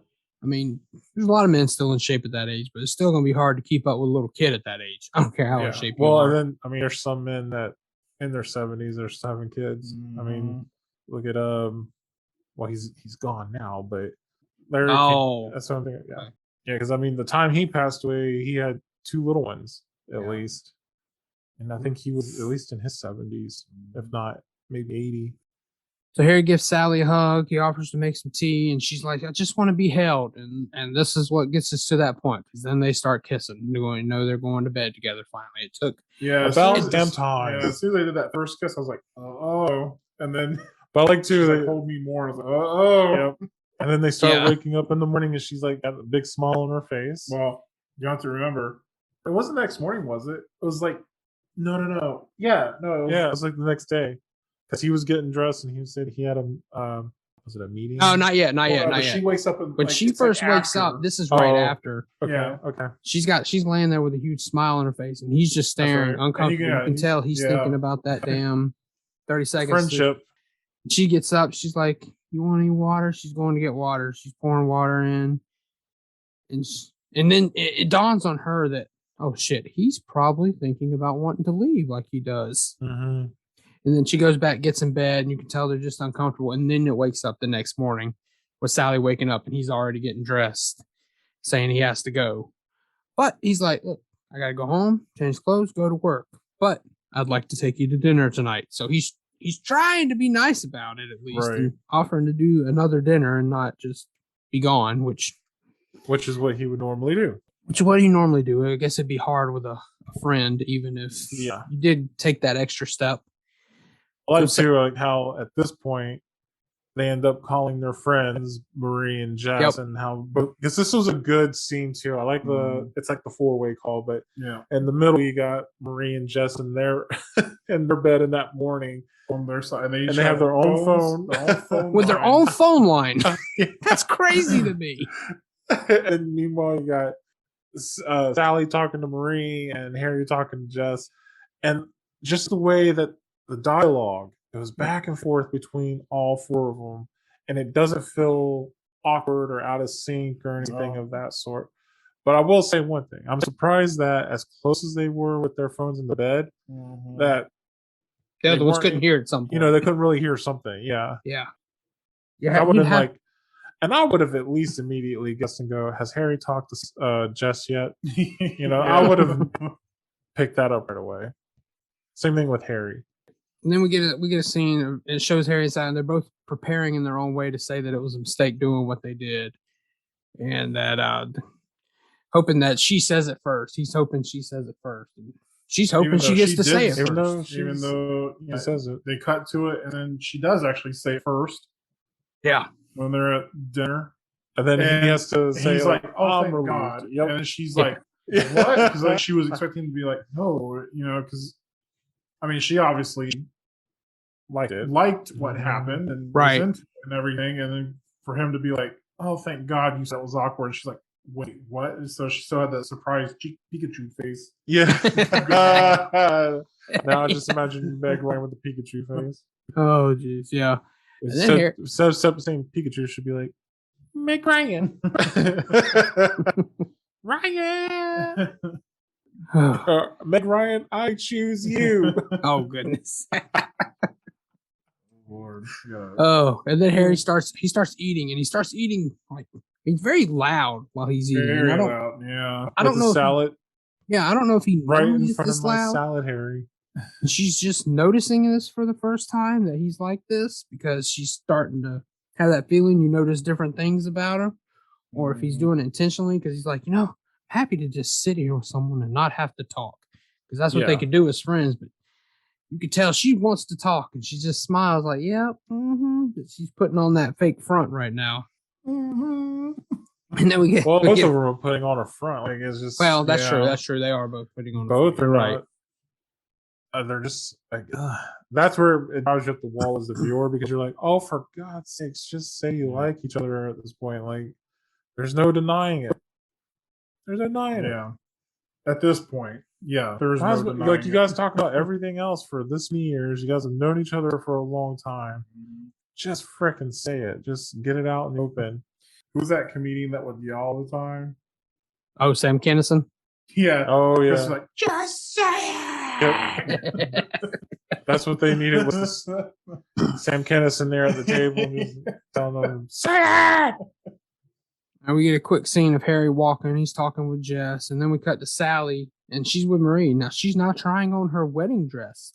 And apparently, I don't know how much time, but... Poor Marie. I'm sorry, but Sally was a bad girlfriend in this situation. Oh. Say it, Chris. Tell us how you truly feel. Oh, I'm just going to let it all out. Like, okay. She sits there and she's like, what do you think? Really? And then she's in there going, I think it's a beautiful dress. No, that was not a beautiful dress. That was ill-fitting. Ill-fitting, and it swallowed her up. No. And the bad thing is, Marie sat there and still took it. And I'm like, if you know it's your dress, you're probably going to look in the mirror and start crying because you know it's going to be, that's the one. The one you're going to love and fall in love with.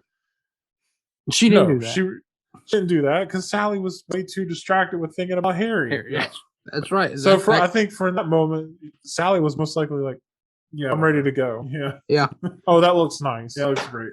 You're right. However, I will say she did punish Sally by putting her in a really pretty awful bridesmaid dress. Yes, because Sally asks, she wants to know if Harry's dating anyone, and Marie says that he's seen someone, but she doesn't think it's anything too serious. And then we cut to the wedding, and Harry is the best man, and of course Sally's the maid of honor. Of course they would be. They're best friends. Of course. And they can't even look at each other. Harry. I was going to say too the other thing, like I know they had to do it for the camera purposes and all, but do you guys also think that Harry and Sally were way too close in during the proceedings? Yeah, they were. Yeah, yes, they were definitely. I was like, that's a little too close in there. Yeah, they would definitely have more room to be apart than that. You're right. Yeah. It's like you can hardly see the bride and groom with them like clogged up right over there too. Clogged up. Yes, you're clogging up the camera. And then we get Sally talking to a different friend, and Harry comes over, and Sally just looks annoyed, and he's trying to talk to her. He's asking her questions, and she's like, "I don't want to talk to you, Harry." And he's like, "What? It happened 3 weeks ago." Because she's like, "It just happened." For him, it's 3 weeks ago, so it did just happen. 3 weeks is not a lot of time passed, but for him, he acts like it's forever. Oh, that's forever ago. You should be over that by now, Sally. Yeah, like he's really over it. Not. And then Harry compares Sally to a dog, saying, "For you, 1 year is like 7 years or something." She can't get over stuff. So terrible stuff. Me, a dog? No, you're a dog. And then Sally's like, she starts storming out, but then she turns to Harry and she's like, "Come on, we get," because they go have this conversation out in the hallway. And they're arguing about whether or not it was actually a mistake that they slept together. And Sally's thinking that Harry took pity on her. She ends up slapping Harry. Meanwhile, while they're having this, you get Jess in there starting to give a toast for Harry and Sally being the best friends ever and helping them. If we didn't find them attractive that night, we wouldn't be together. It was like backhanded compliments all around. All around. Now we see where he got that from. He got it from Harry. There you go. It rubs off, I guess. That's a good point. All right, now we're at Christmas again, and this time we get Sally getting the tree by herself. So this time she did get the tree. We get her. She was dragging the thing.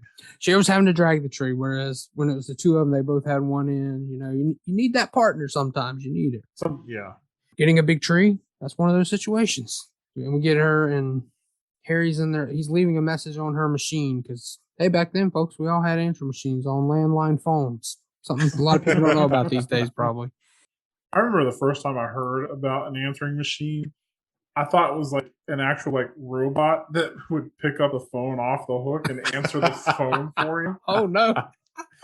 So I was like traumatized when I was told that we were getting an answer machine. I was like, well, I wasn't traumatized. I was more like scared, but curious that like we were going to have this like robot that would like answer the phone. Oh my gosh, Skynet, Chad. Exactly. Yeah. That's awesome though. I like it. I never knew that, Chad. That's a new story. I kept asking my mom. I was like, "How does it answer?" She said, "Well, it picks up the phone." And I'm like, "But like, does it like grabs the receiver?" Exactly. I'm like, "Does it just grab?" I'm like, "It grabs the phone and answers it." And mom was like, "Yeah, it just picks up the phone and the phone calls and it picks up." I'm like, and in my head, I'm just picturing this like robot machine just like picking up a receiver off the hook. Wow. Oh wow, that is great, Chad. That's great. But yeah, Harry's leaving her a message saying that it's time for forgiveness. You know, she's got to get over it and forgive him. He's sorry, but she's got to get over it. Which then we get Sally. She's at home again. Calls again. She just still won't pick up. Then we get Harry talking to Jess about the fact that she won't call him back.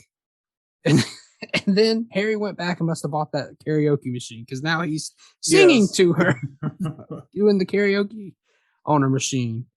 Call me. I don't know. He didn't actually sing it like that. Rush is doing the Blondie song. You're right. Call me. Sing it, Josh. Sing it. Call me. You can call me anytime. I love the fact there's just like a little bit of Cartman in there. I know, right? We need to totally get Josh to karaoke that. No, I don't think so. Anyways, so this time when he's doing the karaoke, Sally does finally pick up. She's like, I was just about to leave. And he's saying he's sorry. And he's like, do you have a date for New Year's? We said we'd do this together if we didn't have anyone. And she's like, Harry, I'm not your consolation prize, and hangs up on him. So she was fine with it at first, but once they took that next step, starting to muddy the waters there. Mm-hmm. Harry's at home. It's New Year's Eve. He's watching. I can't remember. It had to be He's football. Watching Dick Clark's. Yeah, Dick Clark's Rockin' New Year's Eve. Oh, you're right. He was watching that, and he's munching down some Malamars. Yeah, because he said it was the best cookie in the world. You know what though? Honestly, that looks like a good ass time to me. That's Chad's New Year's. Just sitting there watching the ball drop and munch out some fucking Malamar. Meanwhile, like, man, that's awesome. That's how Chad welcomed in 2022. I mean, social distancing. There you go. He made love with the Malamar bars. Oh Lord! No, I don't do food and sex. No. Okay. Well, meanwhile, Sally's not practicing social distancing because she is actually dancing at the New Year's. Breaking social protocols. Oh, Damn it, Sally. Damn it, Sally. Harry's tired of watching Dick Clark's New Year's Rockin' Eve or whatever, Chad, because now he's out and you hear him talking. He's like, oh, the perfect time for window shopping because no one's out. None of the lights are on. I'm sure you're really getting He's in that part of the town where it's not busy. Right. Yeah. And then he looks over and he does see one couple though, and of course that makes him long, and he's like, I want that, you know. Hey, and don't forget, he ends up getting an ice cream. Oh, you're right. Yeah. While he's walking. I did forget that, honestly. I didn't write Not only that did he down. had his cookie, but he also had his ice cream. But he didn't finish it. That's awful. Like, you're not finished at your ice cream.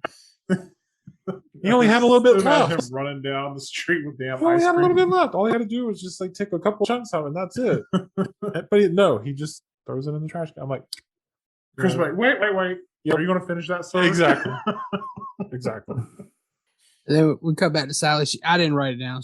Her date told her some bad joke, and she was just like, I rolled her eyes. She leaned into Marie, and she was like, I'm going home. I'm going home. And she's like, when the ball drops in a couple of minutes, and she's like, she's like, traffic is horrible. You never get home. Yeah, she's like, right. oh, ha ha ha. Harry's still out by we've all been in that situation too, like where you're just like trying to get out of something. Your friends are just like, "Oh no, just stay for a few minutes." You're like, "Fucking stay for a few minutes." I'm just trying to be polite and say bye, so I get the fuck out of here and go about my night.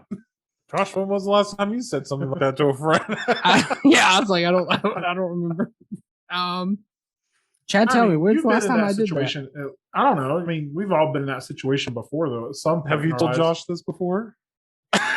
I mean, I don't know if I've said anything specifically to Josh. I don't even remember. Chad just paused. They're like, But you know, like when you're at like a party or something like that, you just want to go, and your friends are just trying to convince you to stay, and you're just like, no, don't.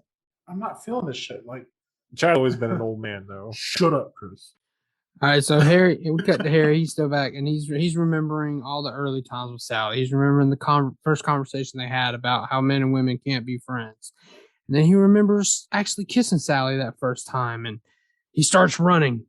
He starts running towards that ball. He knows where she's at this whole time. I like how you said that, though, Josh. I got to give you credit because you made it with a sense of urgency. And then he starts running. Oh, you can tell Josh has kid because when he tells stories, like when he gets to the exciting part, Josh, it's like he picks up the pace with his voice. So you can tell Josh reads with his kid. Right. So yes, Harry starts running towards the ball. Sally's looking sad at the party. She tells Marie and Jess that she's leaving. Harry's trying to get a taxi. It's almost midnight. He needs to get there. Sally's like, I don't have anyone to kiss. And of course, Harry runs right into the building, and Sally sees him. And she looks grateful, but then she like sinks, and then she toughens up. Like, no, I got to put on this front. She got to put on her tough face. And Harry tells Sally he loves her. And then they're arguing. And they're arguing when the new year hit. And she's like, it's not fair. It's not fair. And he lists all the things he loves. And I think I have it all there. It was very cute. Yeah, he's like, I love the fact that it takes you an hour and a half to order a sandwich. Yeah. And I love what he's like, and I love the way that your eyebrow crunches up when you get that wrinkle above the nose. Yep. And she just kind of looks at him like, but that line where he's like, I love that it takes you an hour and a half to order a sandwich. I just lost at that point. I was like, oh my God, that's true. And then he ends it with and this is the famous line from the movie: when you realize you want to spend the rest of your life with somebody, you want the rest of your life to start as soon as possible. I love that you get cold when it's 71 degrees out. I love that it takes you an hour and a half to order a sandwich. I love that you get a little crinkle above your nose when you're looking at me like I'm nuts. I love that after I spend a day with you, I can still smell your perfume on my clothes. And I love that you are the last person I want to talk to before I go to sleep at night. And it's not because I'm lonely, and it's not because it's New Year's Eve.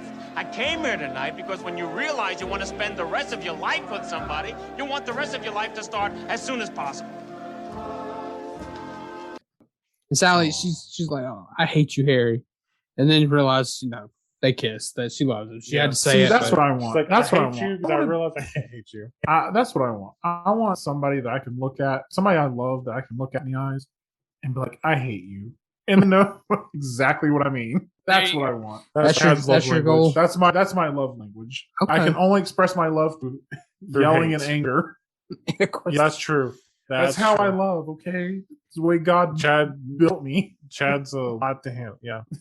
Any lady who gets him, they got to be strong. Oh, They got to be strong, That's strong. and they got to be able to put him in his place on occasion, at least. we get that classic New Year's song. I can't ever remember how to say it. All Yeah, sanguine. Should old acquaintance cadavers be Well, forgot? yes, that's the Crypt Keeper version. That's the version I normally think of too, Chad. That's- Don't worry. I love that. But it's old acquaintances. Should old acquaintances Say goodbye Yeah. to old cadavers. And they're Hey. like, what does that mean? They're like, I don't know. Like you should remember that you forgot your old friends or something. Well, Harry questions it, but Sally's like, it's remembering old friends, Harry. Got to remember He's your like, old but then why would friends. you remember them if you can't remember your old friends or something? Just like, Well, oh, hey, maybe you neither just one of them have could to- remember Amanda at first. That's so- true. Exactly. Again, justice for Amanda. Justice for Amanda. There you go. It comes full circle. It does. It comes full circle. And now we get our last little vignette of a couple, except this time it is Harry and Sally telling about their love story and telling how the first time she met him, she hated him. And the second time they met, he didn't even remember her. And then the third time, they became friends for a long time. And after getting together at New Year's that night, they married 3 months later.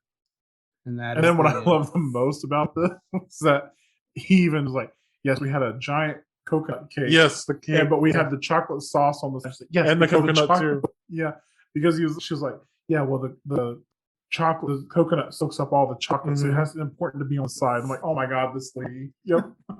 You're And I was right. like, a coconut cake? I know coconut cake. Ugh. Yeah, I'm not a fan of coconut cakes over here either, so I get it. You know, the weird thing is, now I kind of look back at the movie as well. I like that. Well, I don't want to say I necessarily like, but it's kind of funny that they are the only young couple in a vignette, but everyone else is an older couple. So I kind of wonder, should it have also been diverse in that way of having maybe some younger couples who got married as well in vignettes? Oh, who are just newlyweds still? Yeah.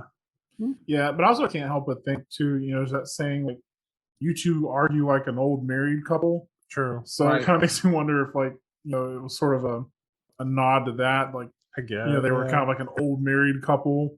I mean, their story's very similar to some of those couples Right. anyway, and that they knew each other for a long time before That they... I also felt it was trying to get across the point that like once you find that true love, you will stick together. Like these people, once they finally found it, exactly, they lasted till they were older. That's how I took it. Now we're going to go to the listeners of the show and see what they had to say about When Harry Met Sally. Mail, motherfucker. First off, we'll go to Danielle Pally, and she says, I have probably made my husband watch this movie with me on Valentine's Day and at Christmas a bazillion times. One of my favorites. Shoot the flick. Well, Either understandable because... Yeah. Oh, sorry. I was going to say it's understandable because it would have also worked for a good New Year's movie. Mm-hmm. It does, yeah. Oh, that's the other thing I wanted to mention earlier about it. If I have to watch another movie with fucking Christmas shit in it, I'm going to riot.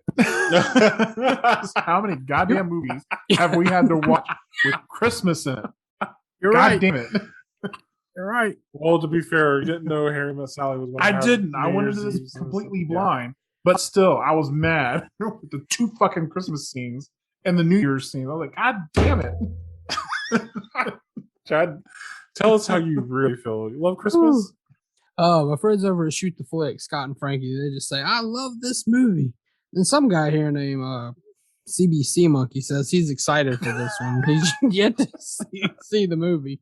So some fellow. What a dork. Nerd. Get out, nerd.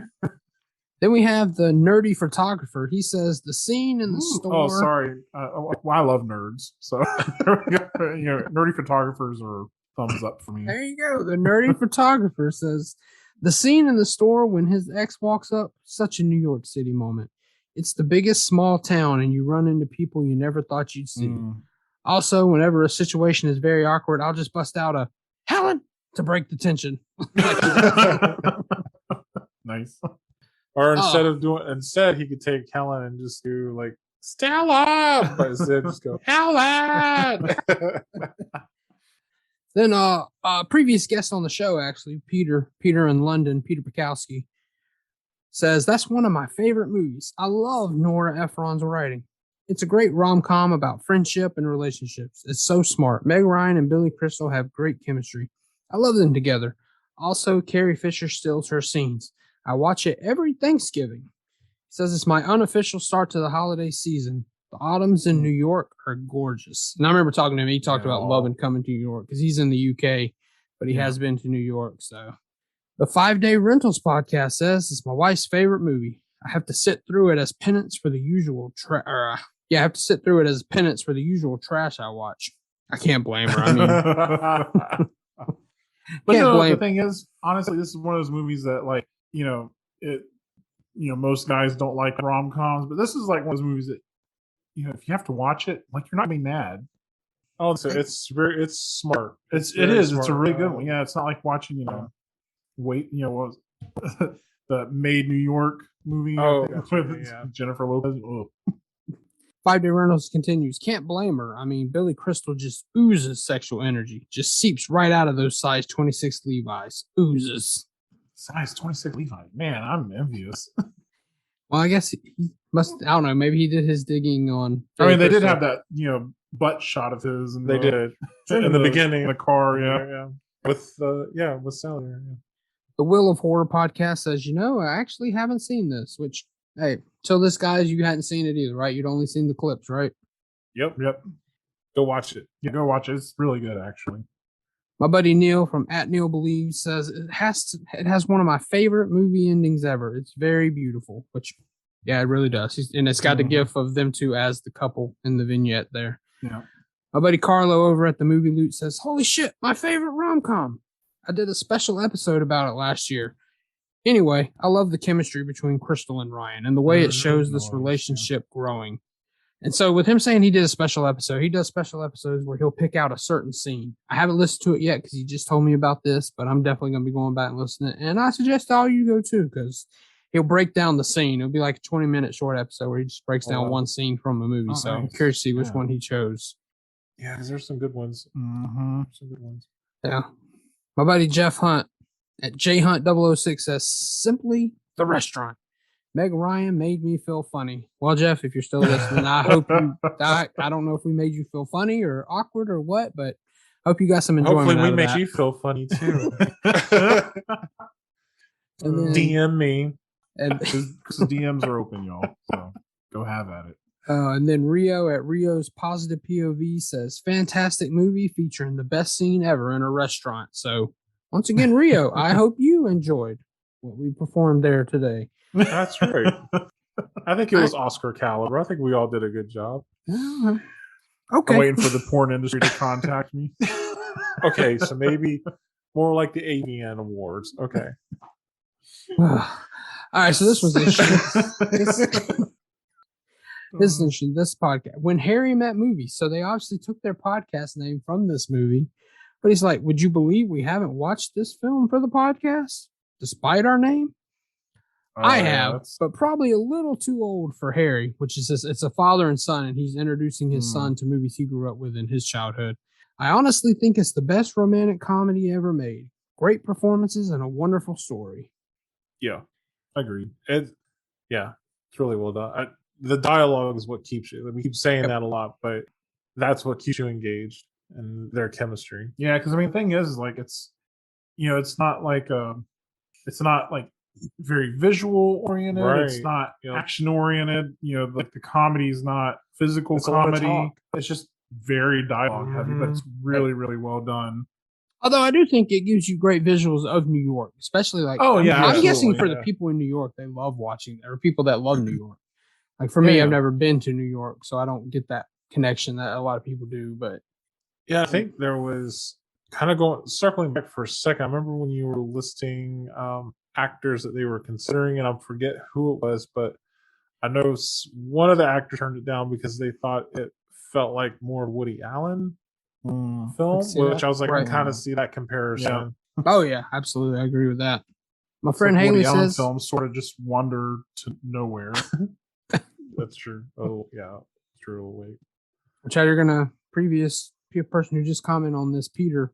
I'm not gonna like you for that because the movie he chose was a Woody Allen film called Manhattan Murder Mystery. So Ooh, you dead now, man. You dead now. Well, Peter. You just go where the wind blows, don't you? My friend Haley says, I have never seen this film, but that's okay, because in a couple weeks you'll get to hear Haley on, and we'll be talking about Evolution, starring David Duchovny, so she'll be on very soon. Oh, damn, I forgot about that movie. That's awesome. And then my friend Jen SL says, I love this movie. It really ushered in 2 decades worth of thoughtful, intelligent, and funny rom-coms. So many rom-coms owe a debt to this classic, and I have yet to see Manhattan shot more beautifully. The city was almost a character unto itself, and boy, did it make me laugh. It was. Yeah, that's really good assessment. New York really was the third character, or even the 5th character, I guess you'd say, in the movie. Like, it was the third leading character. It really was. And then the Cult Worthy podcast says, I love this film, but refuse to watch it with a significant other, as it always leads to fight over who's right and wrong during the breakup scene. So I watch it with my mom when she visits. Oh. And that is, those are our reminds critics. me, guys. I got a question for you. Okay. Considering the time jumps, do we have any idea really what year it ends in? Yeah, like, obviously it starts in 77. Yeah, definitely like 88. It does? Okay. I'll say 88, 89, something like that, because I know it takes place sort of like, it sort of takes place like over like a 12-year period or something. Yeah. From what I can gather. So yeah, it's definitely like, because the movie came out like 89, 90, something like that. 89, yes. So it definitely ends in that modern day. Okay. That's right. Completely agreed. I'm sure I caught that. All right. So that's all our listeners. Now it's time for us to give our scores. Chris, I'm going to let you kick this one off.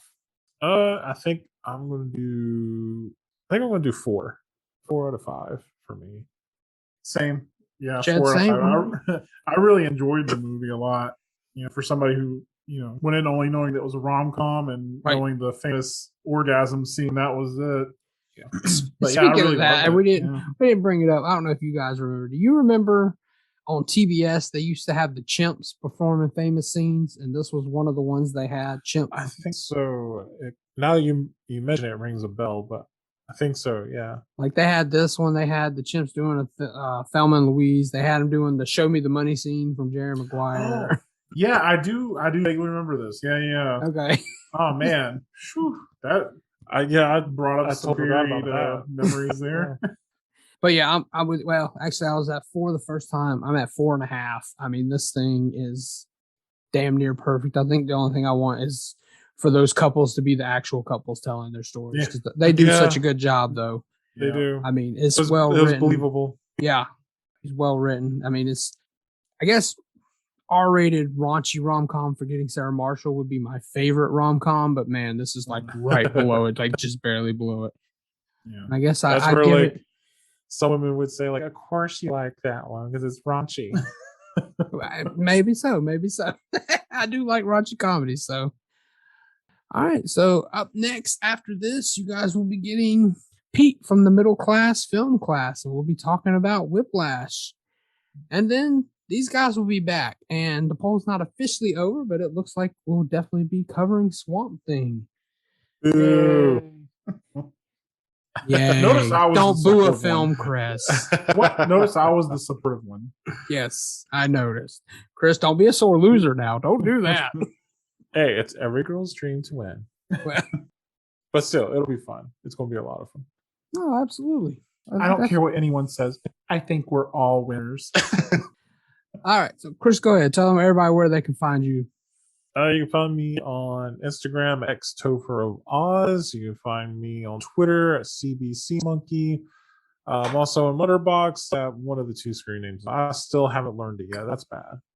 But I'm on there. You can find me through Chad and Josh as well. So go ahead, Chad. Return. Yeah, you can find me on the Tweety Box, on the Instagrid, and Letterboxd, Green Screen Grin. Or if you're lucky, you can also find Hot Chat on Pornhub. Okay. And as always, you follow the show on Twitter and Instagram at ynfmoviepod. The easiest thing to do is just go to linktr.ee/ynfmoviepod. It'll have Twitter, Instagram, Letterboxd, all the different podcast plays, YouTube, all that good stuff. And until next week, you guys take care, and I will talk to you next time.